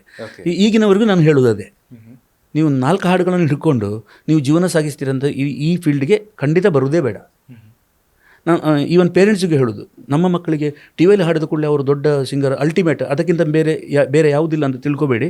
ನಿಮ್ಮ ಮಕ್ಕಳಲ್ಲಿ ಸಂಗೀತದ ಜ್ಞಾನವನ್ನು ಬೆಳೆಸಿ, ಹಾಗೆ ಅವರನ್ನು ಸಂಗೀತದಲ್ಲಿ ಉಳಿಸಿ ಅಂತ ನಾನು ಕೇಳ್ಕೊಳ್ಳೋದು. ಫ್ಯಾಂಟಾಸ್ಟಿಕ್ ಸರ್, ಇದೊಂದು ಒಳ್ಳೆ ಮಾತು. ನನಗೆ ನೀವು ಈ ಮಾತು ಹೇಳಿದಾಗ ವಿನಯ್ ನಾಡಿಗ್ ಗೊತ್ತಿರಬೇಕು ನಿಮಗೆ, ಖ್ಯಾತ ಗಾಯಕರು, ಅತ್ಯುತ್ತಮ ಅದ್ಭುತ ಗಾಯಕರು. ಮತ್ತು ಅವರು ಅಶ್ವಥ್ ಅವ್ರ ಜೊತೆಗೆಲ್ಲ ಇದ್ದವರು ಸರ್. ನಾನು ಕಳೆದ ವರ್ಷ ಬೆಂಗಳೂರಿನಲ್ಲಿ ಒಂದು ಕಾರ್ಯಕ್ರಮದಲ್ಲಿ ಅವ್ರ ಜೊತೆಗೆ ಒಂದು ಹೀಗೆ ಸುಮ್ಮನೆ ಊಟ ಮಾಡ್ತಾ ಮಾತಾಡ್ತಿದ್ದೆ. ಇದೆಲ್ಲ ಬೇರೆ ಬೇರೆ ವಿಚಾರಗಳು, ಆಟೋ ಟ್ಯೂನು, ಫಾಲೋವರ್ಸು. ಮೊನ್ನೆ ಯಾರೋ ಹೇಳಿದ್ರು ಸರ್, ಯಾರಿಗೋ ಒಬ್ಬರಿಗೆ ಒಂದು ಧಾರಾವಾಹಿಯಲ್ಲಿ ಅವಕಾಶ ಸಿಕ್ತಂತೆ. ಯಾಕೆ ಅವಕಾಶ ಸಿಕ್ತು ಅಂತಂದ್ರೆ, ಅವರಿಗೆ ಇನ್ಸ್ಟಾಗ್ರಾಮಲ್ಲಿ 3 ಲಕ್ಷ ಫಾಲೋವರ್ಸ್ ಇದ್ದಾರೆ ಅಂತ ಸಿಕ್ತಂತೆ. ಹಾಗಂತ ಅವ್ರು ಧಾರಾವಾಹಿಗೆ ಬಂದಾಗ ಅವ್ರಿಗೆ ಆ್ಯಕ್ಟಿಂಗ್ ಮಾಡೋದಕ್ಕೆ ಬರಲಿ ಅಂತ, ಯಾಕಂದ್ರೆ is never N actor. But he got an opportunity because he had 3 lakh followers in Instagram. So ಇಲ್ಲಿ ಬೇರೆ ಬೇರೆ ವಿಚಾರಗಳಿವೆ. ನಾಡಿಗ್ ಅವ್ರ ಹತ್ರ ಮಾತನಾಡ್ತಿರ್ಬೇಕಾದ್ರೆ ಅದನ್ನೇ ಹೇಳಿದೆ, ನಾನು ಕೇಳಿದೆ, ಸರ್ ಇದು ಹೇಗೆ ಈಗ ಬೇರೆ ಬೇರೆ ಇತ್ತೀಚೆಗೆ ಬಂದವರೆಲ್ಲ ಸಿಕ್ಕಾಪಟ್ಟೆ ಡಿಮಾಂಡ್ ಮಾಡ್ತಾರೆ, ಸಿಕ್ಕಾಪಟ್ಟೆ ಪಾಪ್ಯುಲರ್ ಆಗ್ತಾರೆ. ಅಂದರೆ ಪಾಪ್ಯುಲರ್ ಅಂದರೆ ಇನ್ ಡಿಫ್ರೆಂಟ್ ಸೆನ್ಸ್ ಆ್ಯಕ್ಚುಲಿ. ಈಗ ನಿಮ್ಮದೆಲ್ಲ ಪಾಪ್ಯುಲಾರಿಟಿ ಬೇರೆ ಥರದ್ದು. ಆಗ ಅವರೊಂದು ಮಾತು ಹೇಳಿದ್ ನಂಗೆ ಭಾಳ ಇಷ್ಟ ಆಯ್ತದು, ಅದನ್ನು ನಾನು ಇಲ್ಲಿ ಶೇರ್ ಮಾಡೋದಕ್ಕೆ ಬಯಸ್ತೇನೆ ಸರ್. ಅವ್ರು ಹೇಳಿದರು, ನೋಡಿ ಅವಿನಾಶ್, ಎರಡಿದೆ ಅದರಲ್ಲಿ, ಒಂದು ಸಿದ್ಧಿ, ಇನ್ನೊಂದು ಪ್ರಸಿದ್ಧಿ. ಸಿದ್ಧಿ ಪ್ರಸಿದ್ಧಿ ಒಳ್ಳೆ ಶಬ್ದಗಳು ಅಲ್ವಾ? ನಾನು ಸಿದ್ಧಿಯ ಹಿಂದೆ ಹೋಗುವವನು, ನಾನು ಹಿಂದೆನೂ ಸಿದ್ಧಿಯ ಹಿಂದೆ ಹೋದವನು, ಈಗಲೂ ಅದ್ರ ಹಿಂದೆನೇ ಹೋಗ್ತಾ ಇರೋನು, ನಾನು ಅದರಲ್ಲೇ ಇರಬೇಕಾಗಿ ಪ್ರಸಿದ್ಧಿ ಬಂದರೆ ಬರಲಿ ಅಷ್ಟೇ. ಆ ಮೈಂಡ್ಸೆಟ್ ನಮ್ಮೊಳಗೆ ಹೋಯ್ತು, ಫಿಕ್ಸ್ ಆಯಿತು ಅಂತಂದರೆ ಅಲ್ಲಿಗೆ ಮುಗೀತು. ನಾವು ಇವಾಗ ಏನಾಗಿದೆ ಅಂದರೆ ಈ ಜನ್ರೇಷನ್ ಪ್ರಸಿದ್ಧಿಗೋಸ್ಕರನೇ ಹಾಡ್ತಾ ಇರೋದು, ಸಿದ್ಧಿ ಇಲ್ಲ, ಸಿದ್ಧಿಯ ಬಗ್ಗೆ ವಿವೇಚನೆಯೂ ಇಲ್ಲ, ಅದರ ಬಗ್ಗೆ ಆಲೋಚನೆಯೂ ಮಾಡೋದಿಲ್ಲ. ಈಗಿನ ಪ್ರೆಸೆಂಟ್ ನಾನು ಬದುಕಬೇಕು, ನಾನು ಸೂಪರ್ ಸಿಂಗರ್ ಆಗಬೇಕು, ನಾನು ಹೆಸರುವಾಸಿ ಆಗಬೇಕು. That is not music, that is not music. Okay. So ಇಲ್ಲಿಂದ ಬೆಳ್ಕೊಂಡು ಬರಬೇಕದು. ಒಂದು ಮನೆ ಕಟ್ಟಬೇಕಾದ್ರೆ ಹೆಂಗೆ ಕಟ್ತೀವಿ ನಾವು? ಡೈರೆಕ್ಟಾಗಿ ಗೋಡೆ ಇದು ಹಾಕ್ತೀವಾ? ಇಲ್ಲ ತಾನೇ, ಅಡಿಪಾಯ ಹಾಕ್ತೀವಿ ಮೊದಲು, ಫೌಂಡೇಶನ್ನಿಂದ ಮತ್ತೆ ಬಂದು ಲಿಂಟಲ್ವರೆಗೆ ಬಂದು ಒಂದು ಮನೆ ಕಟ್ಟಿ ನೋಡಿ ಮದುವೆ ಮಾಡಿದ್ದು ಅಂತ ಹಿಂದೆ ಅವರು ಹೇಳಿದ್ದು ಸುಳ್ಳಲ್ಲ. ಹಾಗೇ ಇದು ಎಜುಕೇಷನ್ ಇರ್ಬೋದು, ಮ್ಯೂಸಿಕ್ ಇರ್ಬೋದು, ಯಾವುದೋ ಡಬಲ್ ಗ್ರ್ಯಾಜುಯೇಷನ್ ಇರ್ಬೋದು, ಎಲ್ಲರೂ ಈ ಫೌಂಡೇಶನ್ನಿಂದಲೇ ಬರಬೇಕು ಅದು. ಓಕೆ ಓಕೆ ಸರ್, ಈಗ ರಾಜ್ಯದಾದ್ಯಂತ ಓಡಾಡಿದ್ದೀರಿ, ವಿದೇಶದಲ್ಲೂ ಕಾರ್ಯಕ್ರಮಗಳನ್ನು ಕೊಟ್ಟಿದ್ದೀರಿ, ತುಂಬ ಜನರನ್ನು ನೀವು ನೋಡಿದ್ದೀರಿ. Okay. So on A very personal note ನಿಮಗೆ ಅನಿಸುವಂಥದ್ದು, ಫ್ಯಾಬ್ಯುಲಸ್ ಗಾಯಕಪ್ಪ, ಫ್ಯಾಬ್ಯುಲಸ್ ಗಾಯಕಿಯಪ್ಪ ಅಂತ ಅನಿಸುವಂಥ ಒಂದು 2-3-4 ಹೆಸರುಗಳನ್ನು ವೈಯಕ್ತಿಕವಾಗಿ ನಾನು ಕೇಳಿದ್ದು, ಕಾಂಟ್ರವರ್ಸಿ ಅಲ್ಲ, ಈಗಿನದ್ದ ಅಲ್ಲ, ನೀವು ಹಳೆ ಎರಡೂ ತಗೊಳ್ಳಿ. ಸ್ವಲ್ಪ ಹಳತ್ರಲ್ಲಿ ನೀವು ತುಂಬ ಇಷ್ಟಪಟ್ಟದ್ದು ಫಾರ್ ABCD ರೀಸನ್ಸ್, ಈಗ ನೀವು ತುಂಬ ಇಷ್ಟಪಡೋದು for ABCD reasons, no controversy, but ವೈಯಕ್ತಿಕವಾಗಿ ಇದ್ದೇ ಇರುತ್ತಲ್ಲ. ಈಗ ನನಗೂ ಕೂಡ, ಈಗ ನಾನು ನಿರೂಪಣಾ ಕ್ಷೇತ್ರದಲ್ಲಿ ಇದ್ದರೂ ಕೂಡ ನಾನು ಎಷ್ಟೋ ಜನ ನಿರೂಪಕರುಗಳನ್ನು ನೋಡ್ತೇನೆ, ನನಗೂ 1-2-3 ಜನ ಫೇವ್ರೇಟ್ಸ್ ಅಂತ ಇದ್ದೇ ಇರ್ತಾರೆ. ಹಾಗಂತ ಬೇರೆಯವ್ರು ಚೆನ್ನಾಗಿಲ್ಲ ಅಂತ ಅಲ್ಲ, ಸೊ ನಮ್ಮದೊಂದು ಇದ್ದೇ ಇರುತ್ತೆ. ಹೌದು, ಖಂಡಿತ. ಹಾಂ, ಸೊ ಇದೇ ಪ್ರಶ್ನೆ ನಿಮಗೆ. ಗಾಯಕರಲ್ಲಿ ನಾನು ತುಂಬ ಅಂದರೆ ಎಲ್ಲ ಗಾಯಕರು ನನಗೆ ಇಷ್ಟನೇ, ಹಾಗಾಗಿ ನೀವು ಎಲ್ಲ ಪ್ರಕಾರಗಳಲ್ಲಿ ನನ್ನನ್ನು ಕಾಣ್ತಾ ಇದ್ದೀರಿ. ಯಾಕಂದರೆ ಒಂದೊಂದು ಪ್ರಾಕಾರದಲ್ಲಿ ಒಬ್ಬೊಬ್ಬ ಗಾಯಕರು ನನಗೆ ಇನ್ಸ್ಪಿರೇಷನ್ ಇದ್ದಾರೆ. ಆಯಿತಾ? ಇವಾಗ ಭಜನ್ಸ್ ತಗೊಂಡಾಗ, ನಾನು ಭಜನ್ಸಿಂದ ಬಂದವನು, ನಾನು ಹೇಳಿದ್ದೇನೆ ಮೊದಲೇ. ಭಜನ್ಸ್ ತಗೊಂಡಾಗ ನನಗೆ ಫೇವರೇಟು ಭೀಮ್ಸೇನ್ ಜೋಶಿ, ಲತಾ ಮಂಗೇಶ್ಕರ್ ಅವ್ರದ್ದು ಮರಾಠಿ ಹಬ್ಬಗಳು, ಅಜಿತ್ ಕಡ್ಕಡೆ, ಆಮೇಲೆ ಇನ್ನೊಬ್ಬರು ಅನೂಪ್ ಜಲೋಟ, ಆಮೇಲೆ ಸುರೇಶ್ ವಾಡ್ಕರ್, ಅದ್ಭುತ ಕಂಠದ ಗಾಯಕರು. ಅವರ ಹಾಡುಗಳನ್ನು ಹಾಡಿದಾಗ ಅದು ಏನೋ ಗೊತ್ತಿಲ್ಲ, ಯಾವ ಗಾಯಕರ ನಾನು ಹಾಡ್ತೀನೋ ಒಂದು ಸ್ವಲ್ಪ ಅವರ ಅನುಕರಣೆಗೆ ಛಾಪು ನನ್ನ ಹಾಡಲ್ಲಿ ಮೂಡ್ತದೆ. ಈಗ ಭೀಮಸೇನೇಶ್ವರ ಹಾಡಿದ್ರೆ ಆ ಛಾಪು ಏನೋ ಬರುತ್ತೆ, ಅದೆಲ್ಲ ನಂದಲ್ಲ, ಅದು ಏನೋ ಗಾಡ್ ಗಿಫ್ಟ್ ಈ ಥರ. ಆಮೇಲೆ ಜೇಸುದಾಸ್ ಅವರು ಸೆಮಿ ಕ್ಲಾಸಿಕಲ್, ಅವ್ರ ಹಾಡುಗಳು, ಓಲ್ಡ್ ಹಾಡುಗಳು, ಎಷ್ಟೋ ಹಾಡುಗಳನ್ನು ಇವತ್ತಿಗೂ ನಾನು ಹಾಡ್ತೇನೆ, ಯಾರೂ ಹಾಡದಂಥ ಹಾಡುಗಳು. ಕಾಕರು ಸಜನಿ ಆಯೇನ ಬಾಲಂ, ಒಂದು ಗಜಲ್ ಥರ ಒಂದು ಹಾಡುಗಳು. ಬೇರೆ ಹಾಡುಗಳು ತುಂಬ ಹಿಟ್ಟಿದೆ ಅವ್ರದ್ದು, ಚಿಚ್ಚೋರು ಇರ್ಬೋದು, ಗೋರಿತೆರ ಗಾವಂಬಡ, ಆಮೇಲೆ ಹರಿಹರನವರ ಹಾಡುಗಳು, ಗಜಲ್ಸ್ಗಳು, ಪಂಕಜ್ ಉದಾಸ್ ಅವರ ಗಜಲ್ಸ್ಗಳು, ಭೂಪೇಂದ್ರ ಅವರ ಗಜಲ್ ಮತ್ತು ಓಲ್ಡ್ ಹಾಡುಗಳು, ಆಮೇಲೆ ಜಗಜೀತ್ ಸಿಂಗ್ ಅವರ ಹಾಡುಗಳು, ಎಲ್ಲರೂ ಒಂಥರ ಇನ್ಸ್ಪಿರೇಷನ್ನೇ ನಮಗೆ. ಈಗಿನ ಕಾಲಘಟ್ಟದಲ್ಲಿ ನನಗೆ ಈ ಮಧ್ಯದ ಕಾಲಘಟ್ಟದಲ್ಲಿ ನನಗೆ ವಿದ್ಯಾಭೂಷಣರು, ಪುತ್ತೂರು ನರಸಿಂಹನಾಯ್ಕು, ಶಂಕರ್ ಶಾನ್ಭೋಗು, ಅದ್ರ ಜೊತೆಗೆ ಇನ್ನೂ ತುಂಬ ಜನ ಇದ್ದಾರೆ. ಫೀಮೇಲ್ ಸಿಂಗರ್ಸಲ್ಲಿ ಎಸ್ ಜಾನಕಿ ಅಮ್ಮ, ವಾಣಿ ಜಯರಾಮನ್ ಜೊತೆ ಹಾಡಿದ್ದೇನೆ ನಾನು. ಹೌದಾ? ಯಾವ ಹಾಡು ಹಾಡಿದ್ದು? ವಾಣಿ ಜಯರಾಮ್ ಅವ್ರ ನನಗೆ 1-2 ಡ್ಯೂಯೆಟ್ ಸಾಂಗನ್ನು ಹಾಡಿದ್ದೇನೆ ನಾನು, ಅವರೇ ಹಾಡಿದ ಹಾಡು.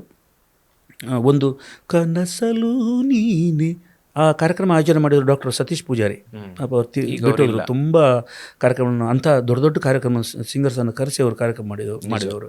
ಅವರು ನನಗೆ ವಾಣಿ ಜಯರಾಮ್ ಅವರ ಒಟ್ಟಿಗೆ ಹಾಡಲಿಕ್ಕೆ ಅವಕಾಶ ಮಾಡಿಕೊಟ್ಟಿದ್ರು. ಆಮೇಲೆ ನಮ್ಮ ಕಿಶೋರಣ್ಣ ಇನಿದನಿ, ಅವರು ಎಷ್ಟು ಚೆನ್ನಾಗಿ ಪ್ರೋಗ್ರಾಮ್ ಮಾಡ್ತಾಯಿದ್ದಾರೆ ಕುಂದಾಪುರದಲ್ಲಿ. ಒಂದು ಹಳೆಯ ಹಾಡುಗಳ ಒಂದು ಸಂಪ್ರದಾಯವನ್ನು ಬೆಳೆಸುವಂಥ ಕೆಲಸ ಅವ್ರು ಮಾಡ್ತಾಯಿದ್ದಾರೆ. ಅವರಿಗೂ ನಾನು ತುಂಬ ಋಣಿ. ಆಮೇಲೆ ನಮ್ಮ ಭಾಸ್ಕರಣ್ಣ ಕೀಬೋರ್ಡ್, ಅವರು ವಸುಧಾ ಆರ್ಕೆಸ್ಟ್ರಾ ಅಂತ, ಆ ಕಾಲದಲ್ಲಿ ಅವರಿಗೆ ಅವ್ರ ಜೊತೆ ನಾನು ಭಾಗವಹಿಸ್ತಾ ಇದ್ದೆ. ಹಾಗೆ ನನ್ನ ಆ ಕಾಲಘಟ್ಟದಲ್ಲಿ ಫಸ್ಟ್ ಆ ಕಡೆ ನನಗೆ ಅವಕಾಶ ಮಾಡಿಕೊಟ್ಟವರು ನಮ್ಮ ಸಂಜಯ್ ಮೆಲೋಡಿಸ್ ಅಂತ ನನ್ನ ಫ್ರೆಂಡು, ಬೈಂದೂರು ನರಸಿಂಹನಾಯ್ಕ ಅಂತ, ಅವರ ಟೀಮನ್ನು ನಾನು ನೆನೆಸ್ತೇನೆ. ಪಾಂಡುರಂಗ್ ಪಡಿಯಾರ್ ಅನ್ನೋ ಒಬ್ಬರು ಒಳ್ಳೆ ಇವತ್ತಿಗೂ ಅಭಿಮಾನಿ ಇದ್ದಾರೆ, ಇವತ್ತು ಟಚಲ್ಲಿದ್ದಾರೆ, ಇವತ್ತು ಕಾರ್ಯಕ್ರಮ ಮಾಡಿಸ್ತಾರೆ ಆ ಕಡೆ. ಆಮೇಲೆ ಕುಂದಾಪುರದಲ್ಲಿ ಮೂರು ಮುತ್ತು ನಾಟಕ, ಅವರದ್ದು ಎಲ್ಲ ನಾಟಕಗಳಿಗೆ ಈಗ ನಡೀತಿರುವಂಥ ಗುಜರಿ ಗೋವಿಂದ ಇರ್ಬೋದು, ಗಿರಾಕಿನೆಗಿಲ್ ಮಾರಾಯ, ಆ ನಾಟಕಗಳಿಗೂ ನಾನು ಅವರಿಗೆ ಸಂಗೀತ ಹಾಡಿದ್ದೇನೆ, ನಾನು ಕೊಟ್ಟವನು, ನಾನೇ ಟ್ಯೂನ್ ಮಾಡಿ ನಾನೇ ಹಾಡಿದವನು. ಹಾಗೆ ಸರ್, ಇದೀಗ ನೀವೇನು ಹೆಸರುಗಳನ್ನು ಹೇಳಿದಿರಿ ಎಲ್ಲ ಮಹಾನ್ ಲೆಜೆಂಡರಿ ಹೆಸರುಗಳೆಲ್ಲ, ಅದು ಬಿಟ್ಟು ಈಗ ನಾನು ಕೇಳುವಂಥದ್ದು ಏನು ತುಂಬಾ ಜನ ಈಗ ನೋಡ್ತಿರಲ್ಲ, ಈಗತ್ತಪ್ಪ ABCD ರೀಸನ್ಸ್ ನನಗೆ ಇಷ್ಟ, ಈಕೆ ನನಗೆ ಇಷ್ಟ, ಈಗಂತೂ ತುಂಬ ಜನ ಇದ್ದಾರೆ. ಇಲ್ಲಿ ಮಂಗಳೂರಲ್ಲಿ ಹೇಳಬೇಕಾದ್ರೆ ನನಗೆ ಸಂಗೀತ ಬಾಲಚಂದ್ರ ಮತ್ತು ನಮ್ಮ ಮಾಲಿನಿ ಕೇಶವ ಪ್ರಸಾದ್, ಪಲ್ಲವಿ ಪ್ರಭು ಮತ್ತು ಸೌಮ್ಯ ಭಟ್, ರೇಷ್ಮಾ ಮಂಜುನಾಥ್, ಇವರೆಲ್ಲರೂ, ಮತ್ತು ವಿದ್ಯಾ ಸುವರ್ಣ, ಮತ್ತು ಇನ್ನು ಈಗಿನ ಮಲ್ಲಿಕಾ ಮಟ್ಟಿ, ಇವರೆಲ್ಲರೂ ಈಗ ಚೆನ್ನಾಗಿ ಹಾಡುವಂಥ ಇಲ್ಲಿನ ಗಾಯಕರು. ಅದರ ಜೊತೆ ತುಂಬ ಜನ ಇರ್ಬೋದು, ಅದು ವಿಷಯ ಬೇರೆ. ನಾನು ಮತ್ತು ಸಣ್ಣ ಏಜಿನ ಗಾಯಕರಾಗಿ ಧಾರಿಣಿ ಕುಂದಾಪುರ, ಆಮೇಲೆ ತನುಶ್ರೀ ಅಂತ ಇಲ್ಲಿದ್ದಾಳೆ, ಚೆನ್ನಾಗಿ ಹಾಡ್ತಾರೆ ಅವರೆಲ್ಲರೂ ಈಗಿನ ಕಾಲದಲ್ಲಿ. ಮೇಲ್ ಸಿಂಗರ್ ಪೈಕಿ ಸಂದೇಶ್, ಮತ್ತು ನಮ್ಮ ರಾಕೇಶ್ ದಿಲ್ಸೆ, ವಿಶ್ವಾಸ್ ಗುರುಪುರ, ಇನ್ನೂ ತುಂಬ ಜನ ಇದ್ದಾರೆ, ಪ್ರಹ್ಲಾದ್, ರಂಜನ್ ದಾಸ್ ಶ್ರೀಕಾಂತ್, ಅವರೆಲ್ಲ ಆಯಿತು. ಅವರು ಎಲ್ಲಿ ಯಾವ ಮಟ್ಟದಲ್ಲಿ ಅವರು ಹಾಡ್ತಾಯಿದ್ರು, ಈಗಲೂ ಅದನ್ನೇ ಉಳಿಸ್ಕೊಂಡು ಅವರು ಬೆಳೆಸ್ಕೊಂಡು ಬರ್ತಾಯಿದ್ದಾರೆ. ಈ ಮಾಧ್ಯಮಗಳಲ್ಲಿ ಶೈನ್ ಆದವರ ಪೈಕಿ ನನಗೆ ಈಗ ಬರುವ ಹೆಸರು ಅತ್ಯದ್ಭುತ ಗಾಯಕ ಸಿದ್ಧಾರ್ಥ್ ಬೆಳ್ಮಣ್. ಮತ್ತು ಫೀಮೇಲ್ ಸಿಂಗರ್ಸ್ ನಾವು ಕೇಳೋದು ಕಡಿಮೆ, ಕೇಳ್ತೇನೆ, ಇಲ್ಲ ಸಂಗೀತ ಕಟ್ಟಿ ತುಂಬ ಜನ ಇದ್ದಾರೆ ಬೆಂಗಳೂರಲ್ಲಿ ಸಿಕ್ಕಾಪಟ್ಟೆ ಸಿಂಗರ್ಸ್ ಇದ್ದಾರೆ. ನಮ್ಮ ರಮೇಶ್ ಚಂದ್ರ ಅವರನ್ನು ನಾವು ನೆನಪು ಮಾಡಿಕೊಳ್ಳಬೇಕು, ಅಜಯ್ ವಾರಿಯರ್, ಇವರೆಲ್ಲ ಅದ್ಭುತ, ತುಂಬ ಇದೆ, ಉದ್ದ ಹೋಗುತ್ತೆ. ಸರ್, ನಿಮಗೆ ಇವ್ರು ಹೇಳಿದ್ರಲ್ವಾ, ನನಗೆ ನೀವೇ ಹೇಳಿದ ನೆನಪು, ಇದು ಯಾರು ಹೇಳಿದ್ದಂತ ನೀವು ಸ್ವಲ್ಪ ನನಗೆ ನೆನಪು ಮಾಡಿಕೊಡಿ, ನೀವು ಡಿಮಾರ್ಟ್ ಇದ್ದಂಗೆ ಅಂತ. ಅದು ಯಾರು ಹೇಳಿದ್ದು? ಅದು ನಾಯಕ್ ಸರ್ ಹೇಳಿದ್ದು ನನಗೆ. ಯಾರು? ಪುತ್ತೂರು ನರಸಿಂಹ ನಾಯ್ಕ. ಏನು ಹೇಳಿದ್ದದು? ರವೀಂದ್ರ ಅಂತ ಹೇಳಿದರೆ ಒಂದು ಡಿಮಾರ್ಟ್ ಇದ್ದಾಗ ಅವನ ಹತ್ರ ಏನು ಕೇಳಿದ್ರು ಇರುತ್ತೆ, ಫಿಲ್ಮ್ ಸಾಂಗು ಇರುತ್ತೆ, ಅದು ಇರುತ್ತೆ, ಭಾವಗೀತೆ, ಏನು ಬೇಕಾದ್ರೆ ಅವನು ಹಾಡ್ತಾನೋ, ಒಂಥರ ಡಿಮಾರ್ಟ್ ಥರ ಅವನು ಅಂತ. ಅಲ್ಲಿ ಎಲ್ಲ ಸಿಗುತ್ತೆ ಅಂತ. ಸರಿ, ಹಾಗಾದರೆ ಡಿಮಾರ್ಟ್ ಆದರೂ ಓಕೆ, ಡಿಮಾರ್ಟ್ ಥರನೇ ದುಡ್ಡು ಮಾಡಿದ್ದೀರಾ ನೀವು? ಇಲ್ಲಪ್ಪ, ಏನೂ ಇಲ್ಲ. ಅಂದರೆ ಹೆಸರು, ಹಣ, ಕೀರ್ತಿ ಅದು ಓಕೆ ಸರ್, ಅದ್ರ ಜೊತೆಗೆ ಒಂದು ಇದು ಬೇಕಲ್ಲ? ಬೇಕೇ ಬೇಕು, ಬಟ್ ಅದನ್ನು ಇಂತಿಷ್ಟೇ ಕೊಡಿ ಅಂತೇಳಿ ಡಿಮಾಂಡ್ ಮಾಡಿಕೊಂಡು ಬಂದ ಆರ್ಟಿಸ್ಟೇ ಅಲ್ಲ ನಾನು ಮೊದಲಿಂದಲೂ, ಇವತ್ತಿಗೂ ಅಷ್ಟೇ. ಇವತ್ತಿಗೆ ಯಾಕೆ ಕೇಳ್ತಾ ಇದ್ದೆ ಅಂತ ಹೇಳಿದರೆ, ನೀವು ಟಿ ವಿಯಲ್ಲಿ ಬಂದವರಿಗೆ 4 ಹಾಡು ಹಾಡಿದವರಿಗೆ 25,000 ಕೊಡ್ತೀರಿ, ನಮಗೆ 5,000 ಅಂತ ಕೇಳಬಾರ್ದಾ? ಕರೆಕ್ಟ್, ಕೇಳಬಾರ್ದಾ? ಸರಿ ಇದೆ. ಅವರ ಅನುಭವಕ್ಕೂ ನಮ್ಮ ಅನುಭವಕ್ಕೂ ಏನು ಡಿಫ್ರೆನ್ಸೇ ಇಲ್ವಾ? ಓಕೆ ಸರ್, ಮಾತಾಡ್ತಾ ಆಯಿತು, ಒಂದು ಗಂಟೆ ಆಯಿತು, ಆಗ್ತಾ ಬಂತು. ಇನ್ನು ಕೊನೆಯಲ್ಲಿ ನಾನು ಒಂದಿಷ್ಟು 4-5 ಪದಗಳನ್ನು ಹೇಳ್ತೇನೆ, ನೀವು ಅದನ್ನು ವರ್ಣಿಸಬೇಕು. ಮೇ ಬಿ ನಿಮ್ಮ ಬದುಕಿನ ಅನುಭವದ ಆಧಾರದ ಮೇಲೆ ನೀವು ಹೇಳಿ ನೀವೇನು ಹೇಳ್ತೀರಿ? ಹಾಗೆ ನಾವು ಎಷ್ಟು ಕಾರ್ಯಕ್ರಮ ಮಾಡಿಲ್ಲ. ಅನಂತ ಗಾನಯಾನ ಮಾಡಿದ್ದೇವೆ, ಅನಂತನಾಗ್ ಅವ್ರದ್ದು ಮೊನ್ನೆ, ನಮ್ಮ ಕಾಯ್ಕಿಣಿಯವ್ರದ್ದು ಕಾರ್ಯಕ್ರಮ ನಾವು ಮಾಡಿದ್ದೀವಿ. ಬೇರೆ ಬೇರೆ ಪ್ರಕಾರದ ಹಾಡುಗಳನ್ನು ನಾವು ಪ್ರಿಪೇರ್ ಮಾಡ್ಕೊಂಡು ಹೋಗಿದ್ದೀವಿ. ಇತ್ತೀಚೆಗೆ ನಮ್ಮ ಕವಿಗಳೊಬ್ಬರು ಬಂದಿದ್ದರು ಕಾರ್ಕಳಕ್ಕೆ, ತುಂಬ ಜನ. ಇವರು ಅವರ ಹೆಸರು ಬಿ ಆರ್ ಲಕ್ಷ್ಮಣರಾವ್. ಅವರ ಹಾಡುಗಳನ್ನು ಮಾಡ್ಕೊಂಡು ಹಾಡಿದ್ದೀವಿ. ಅವ್ರ ಸಮ್ಮುಖದಲ್ಲೇ ಹಾಡಿದ್ದೀವಿ. ಅದೇ ಹೇಳಿದ್ದು, ಕಾಯ್ಕಿಣಿ ಅನಂತನಾಗ್ ಸಮ್ಮುಖದಲ್ಲಿ ಹಾಡಿದ್ರು. ಅನಂತನಾಗ್ ಅವರು ಸಮ್ಮುಖ ಇರಲಿಲ್ಲ, ಅವರು ಟಿ ವಿಯಲ್ಲಿ ನೋಡ್ತಾ ಇದ್ರು ರೂಮಲ್ಲಿ, ಅನಂತನಾಗ್ ಅವರದೇ ಹಾಡುಗಳು. ಈ ಥರ ಎಷ್ಟೋ ಕಾರ್ಯಕ್ರಮ ಮಾಡಿದ್ದೀವಿ. ಮತ್ತು ನಾವು ಇವತ್ತಿನವರೆಗೆ, ನಿನ್ನೆವರೆಗೆ ನಾವು ತುಂಬ ಮದುವೆ ಕಾರ್ಯಕ್ರಮ, ಗೃಹ ಪ್ರವೇಶ, ಉಪನಯನ ಎಲ್ಲೆಲ್ಲ ಮಾಡ್ತೇವೆ, ನಮ್ಮ ಹಾಡುಗಳನ್ನು ಜನ ಹಾಡ್ತಿರ್ತಾರೆ. ಆವಾಗ ಗೊತ್ತಾಗುತ್ತೆ ನಿಮಗೆ ಆ ಓಲ್ಡ್ ಹಾಡುಗಳ ಟೇಸ್ಟ್ ಏನು ಅಂತೇಳಿ. ಓಕೆ, ನಮ್ಮ ಹಾಡುಗಳು ಏನು ಚೆನ್ನಾಗಿ ಹಾಡಿದ್ರಿ, ಏನು ಆ ಕಾಲ ನೆನಪಾಯಿತು ನಮಗೆ ಅಂತೇಳಿ ಅವರು ಆ ಕಾಲಕ್ಕೆ ಹೋಗ್ತಾರೆ ಅಲ್ಲ. ಹೊಸ್ತು ಬೇಕು ಅಂತ ಯಾರು ಕೇಳಲ್ಲ. ಕೊನೆಗೆ ನಾವು ಹಾಕ್ತೀವಿ, ಅದಕ್ಕೆ ನಾವು ವಿರೋಧಿ ಅಲ್ಲ. ಬಟ್ ಕೊನೆಗೆ ಡ್ಯಾನ್ಸ್ ಮಾಡ್ತಾರೆ, ಈಗ ಫ್ಯಾಮಿಲಿಯವರು ಡ್ಯಾನ್ಸ್ ಮಾಡ್ತಾರೆ, ಆವಾಗ ಆ ಹಾಡುಗಳನ್ನು ನಾವು ಖಂಡಿತ ನಾವು ಹಾಡ್ತೀವಿ. ಓಕೆ. ಸೊ ಈಗ ಲಾಸ್ಟ್ ನಾನು ಹೇಳಿದ್ದೆ ಶಬ್ದಗಳು. 5-6 ಶಬ್ದಗಳು. ಅದಕ್ಕೂ ಮುಂಚೆ ಓಕೆ ಸರ್, ಈಗ ಈ ಕಾರ್ಯಕ್ರಮದ ಈ ರೂಪುರೇಷೆಗಳ ಬಗ್ಗೆ ನೀವು ಆಗಲೇ ಹೇಳಿದ್ರಿ. ಇನ್ನು ಮುಂದಿನ ದಿನಗಳಲ್ಲಿ ಈ ಕಾರ್ಯಕ್ರಮಗಳೆಲ್ಲ ಹೇಗೆ ಹೋಗಬಹುದು, ಎಲ್ಲಿ ಹೋಗಿ ನಿಲ್ಬೋದು, ಇದು ಈಗ ಹೊಸ ರೂಪುರೇಷೆ ಬರಬಹುದಾ, ಏನು ಅನಿಸುತ್ತೆ ನಿಮಗೆ? ಏನು ಮೆಲೋಡಿ ರಿಟರ್ನ್ಸ್ ಅಂತ ಎಲ್ಲರೂ ಹೇಳ್ತಾ ಇದ್ದಾರೆ. ಈಗ ಬೆಂಗಳೂರಿನಲ್ಲಿ ನೋಡಿ ಸುಗಮ ಸಂಗೀತ ಎಷ್ಟು ನಡೀತಾ ಇತ್ತು ಹೇಳಿ, ಪ್ರತಿಯೊಂದು ಮದುವೆಗೆ ಸುಗಮ ಸಂಗೀತ ಕಾರ್ಯಕ್ರಮ. ನಾನು ಬೆಂಗಳೂರಿನಲ್ಲಿ 1-2 ಆಲ್ಬಮ್ಗಳನ್ನು ನಮ್ಮ ಗುರುಗಳ ಹತ್ರ ಮಾಡಿಸಿದ್ದೇನೆ. ಪುತ್ತೂರು ನರಸಿಂಹನಾಯಕ್ ಅವ್ರ ಹತ್ರ ಮಾಡಿಸಿದಾಗ ಬೆಳಗ್ಗೆ ಕಾರ್ಯಕ್ರಮ ಮುಗಿಸಿ ಸಂಜೆ ಅವರು ಪ್ರೋಗ್ರಾಮ್ ಹೋಗೋರು. ಬಾರೋ ನೀನು ಬಾರೋ ನನ್ನ ಜೊತೆ 1-2 ಹಾಡು ಅಂತೇಳಿ ನಾನು ಕರ್ಕೊಂಡು ಹೋಗೋರು. ಎಲ್ಲಿ ನೋಡಿದರೂ ಸುಗಮ ಸಂಗೀತ, ಭಾವಗೀತೆಗಳ ಕಾರ್ಯಕ್ರಮ.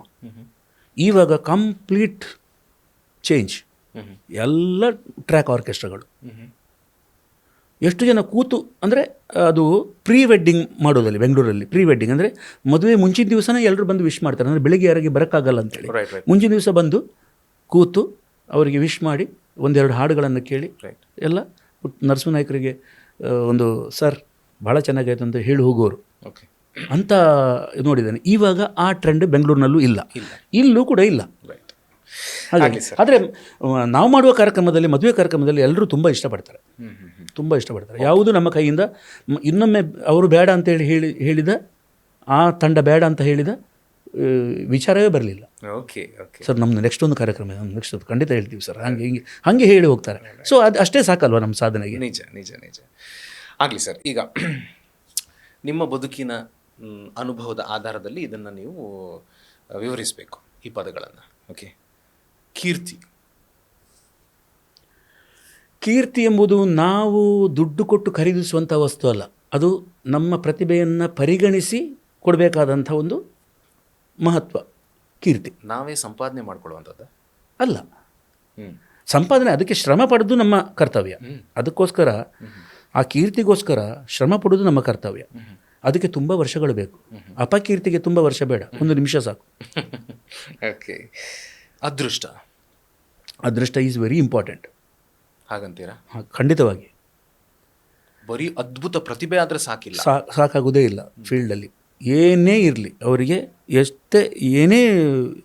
ಎಷ್ಟೋ ಶಾಸ್ತ್ರೀಯ ಸಂಗೀತ ಕಲಿತವರಿಗೆ ವೇದಿಕೆನೇ ಸಿಕ್ಕಿಲ್ಲ ಇಷ್ಟುವರೆಗೆ. ಅಂದರೆ ಅದನ್ನು ಹೇಗೆ ಪ್ರೆಸೆಂಟ್ ಮಾಡಬೇಕೆಂಬುದು ಕೆಲವರಿಗೆ ಗೊತ್ತಿರೋದಿಲ್ಲ.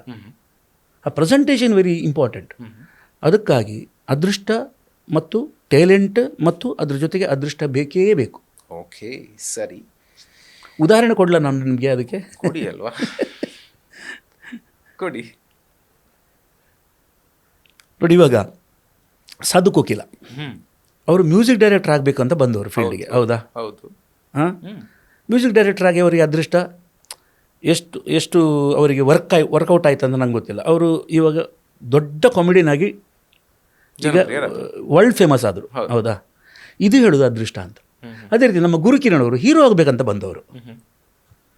ಹೀರೋ ಆಗಿ ಮಾಡಿದ್ರು ಕೂಡ ವರ್ಕೌಟ್ ಆಗಲಿಲ್ಲ, ಮ್ಯೂಸಿಕ್ ಡೈರೆಕ್ಟರ್ ಆದರು, ಹಿಟ್ಟಾದರು. ಇದು ಅದೃಷ್ಟ. ಅಂದರೆ ಅವರವರ ಗ್ರಹಗತಿ ಯಾವುದಕ್ಕೆ ಮ್ಯಾಚ್ ಆಗುತ್ತೆ ಅಂತ ಅದು ಆ ಅದೃಷ್ಟ ಬಂದಾಗ ಅದೇ ಕರ್ಕೊಂಡು ಹೋಗುತ್ತೆ ನಮ್ಮನ್ನು. Okay, right. ಸ್ಟ್ರಗಲ್ ಈಗ ಅದಕ್ಕೆ ನಾನೇ ಸಾಕ್ಷಿ. ನನ್ನ 10ನೇ ವರ್ಷದಿಂದ ಇವತ್ತು ನನಗೆ 56 ವರ್ಷ. ಎಷ್ಟಾಯಿತು? 46. 10ನೇ ವರ್ಷದಿಂದ ನಾನು ಸ್ಟ್ರಗಲ್ ಮಾಡಲಿಕ್ಕೆ ಶುರು ಮಾಡಿದ್ದೇನೆ, ವರ್ಕ್ ಮಾಡಲಿಕ್ಕೆ. ಸೊ ಇನ್ನೂ ವರ್ಕ್ ಮಾಡ್ತಾನೇ ಇದ್ದೀನಿ, ಸ್ಟ್ರಗಲ್ ಮಾಡ್ತಾನೇ ಇದ್ದೀನಿ. Okay sir, thank you. ತುಂಬ ಮಾತಾಡಿದ್ದೆವು, ಸರಿಯಾಗಿ 1 ಗಂಟೆ ಆಯಿತು ಅಂತ ಅನಿಸುತ್ತೆ. ತುಂಬ ಖುಷಿ ಆಯಿತು ನಿಮ್ಮ ಹತ್ರ ಮಾತಾಡಿ. ಸೊ ನನ್ನನ್ನು ಕರೆದು ನೀವು ನನ್ನೊಂದು ಸಂದರ್ಶನ, ನನಗೆ ಏನು ಮುಕ್ತವಾಗಿ ಮಾತಾಡಲಿಕ್ಕೆ ಒಂದು ವೇದಿಕೆಯನ್ನು ಕಲ್ಪಿಸಿಕೊಟ್ಟಿದ್ದೀರಿ. ಸ್ವಲ್ಪ ರಿಲ್ಯಾಕ್ಸ್ ಆಯಿತು, ತುಂಬ ಖುಷಿ ಆಯಿತು. ರಿಲ್ಯಾಕ್ಸ್ ಆಗುತ್ತಲ್ಲ, ಅಂದರೆ ಅದು ಒಳಗಿನ ವಿಚಾರಗಳನ್ನೆಲ್ಲ ಹೊರಗೆ ಬಂದಾಕಿದಾಗ. ಹೌದು ಅಲ್ವಾ, ಫೀಲ್ಸ್ ಗುಡ್. ತುಂಬ ಖುಷಿ ಆಯಿತು. ನಾವು ತುಂಬ ವರ್ಷದಿಂದ ವರ್ಕ್ ಮಾಡಿದವರು ಜೊತೆಗೆ. ಅದೇ ರೀತಿ ಒಂದು ಒಳ್ಳೆಯ ಚಾನೆಲ್, ಅಂದರೆ ಜನರಿಗೆ ಅನ್ಯಾಯ ಆದಾಗ ಪ್ರತಿಭಟಿಸುವಂಥ, ಪ್ರತಿಧ್ವನಿಯನ್ನು ನೀಡುವಂಥ ಒಂದು ಚಾನೆಲ್ ಹೇಳಿದರೆ ಅದು ವಾರ್ತಾ ಭಾರತಿ ಅಂತ ಎಲ್ರಿಗೂ ಗೊತ್ತಿದೆ. ಸೊ ಆ ಚಾನೆಲ್ನವರು ನಮಗೆ ಅವರ ಸ್ಟುಡಿಯೋಗೆ ಬಂದು ನನಗೆ ಮಾತಾಡಲಿಕ್ಕೆ ಅವಕಾಶ ಕೊಟ್ಟಿದ್ದಾಗಾಗಿ ಅದರ ಸಂಘಟಕರಿಗೆ ಎಲ್ಲರಿಗೂ ಕೂಡ ನನ್ನ ಪ್ರೀತಿಪೂರ್ವಕ ಧನ್ಯವಾದಗಳನ್ನ ಅರ್ಪಿಸ್ತೇನೆ. ಹಾಗೆ ನಿರೂಪಕರಾಗಿ ಈ ಪಾಡ್ಕಾಸ್ಟ್ ಸಂದರ್ಶನವನ್ನು ನಡೆಸಿಕೊಟ್ಟ ಅವಿನಾಶ್ ಕಾಮತ್ ಅವರಿಗೂ ಹಾಗೂ ವಾರ್ತಾ ಭಾರತೀಯ ಎಲ್ಲ ನಮ್ಮ ವೀಕ್ಷಕರಿಗೂ ಕೂಡ ನನ್ನ ತುಂಬ ಹೃದಯದ ಧನ್ಯವಾದಗಳು. ಸಪೋರ್ಟ್ ಮಾಡ್ತಾಯಿರಿ, ಇನ್ನೂ ಮ್ಯೂಸಿಕ್ನಲ್ಲಿ ಕೆಲಸ ಮಾಡಲಿಕ್ಕೆ ನನಗೆ ಉತ್ತೇಜನ ನೀಡುವಲ್ಲಿ ನಿಮ್ಮೆಲ್ಲರ ಪ್ರೋತ್ಸಾಹ ಸಹಕಾರ ಇರಲಿ ಅಂತ ನಾನು ನಿಮ್ಮಲ್ಲಿ ಕೇಳ್ಕೊಳ್ತಾ ಇದ್ದೇನೆ. Thank you. ನಮ್ಮ ಕಾರ್ಯಕ್ರಮಗಳನ್ನು ನೀವು ನೋಡ್ತಾ ಇದ್ರೆ ನಮ್ಮ ಚಾನೆಲ್ ಅನ್ನ ಸಬ್ಸ್ಕ್ರೈಬ್ ಮಾಡಿ, ಪಕ್ಕದ ಬೆಲ್ ಐಕನ್ ಒತ್ತಿ ನಮ್ಮನ್ನ ಬೆಂಬಲಿಸಿ. ಹಾಗೆ ನಮ್ಮ ಕಾರ್ಯಕ್ರಮಗಳನ್ನ ಲೈಕ್ ಮಾಡಿ, ಕಮೆಂಟ್ ಮಾಡಿ, ಅದನ್ನ ಬೇರೆಯವರಿಗೂ ವಾಟ್ಸ್ಆಪ್ ಮೂಲಕ ಶೇರ್ ಮಾಡಿ. ನೀವು ಹೀಗೆ ಮಾಡಿದಾಗ ನಮ್ಮ ಚಾನೆಲ್ ಮತ್ತಷ್ಟು ಜನರಿಗೆ ತಲುಪಲು ನೀವು ನಮ್ಮೊಂದಿಗೆ ಸಹಕರಿಸಿದ ಹಾಗಾಗುತ್ತೆ. ಇದು ನೀವು ಯಾವುದೇ ಖರ್ಚಿಲ್ಲದೆ ಕೆಲವೇ ಸೆಕೆಂಡುಗಳಲ್ಲಿ ನೀಡಬಹುದಾದ ಸಹಕಾರ. ಧನ್ಯವಾದಗಳು.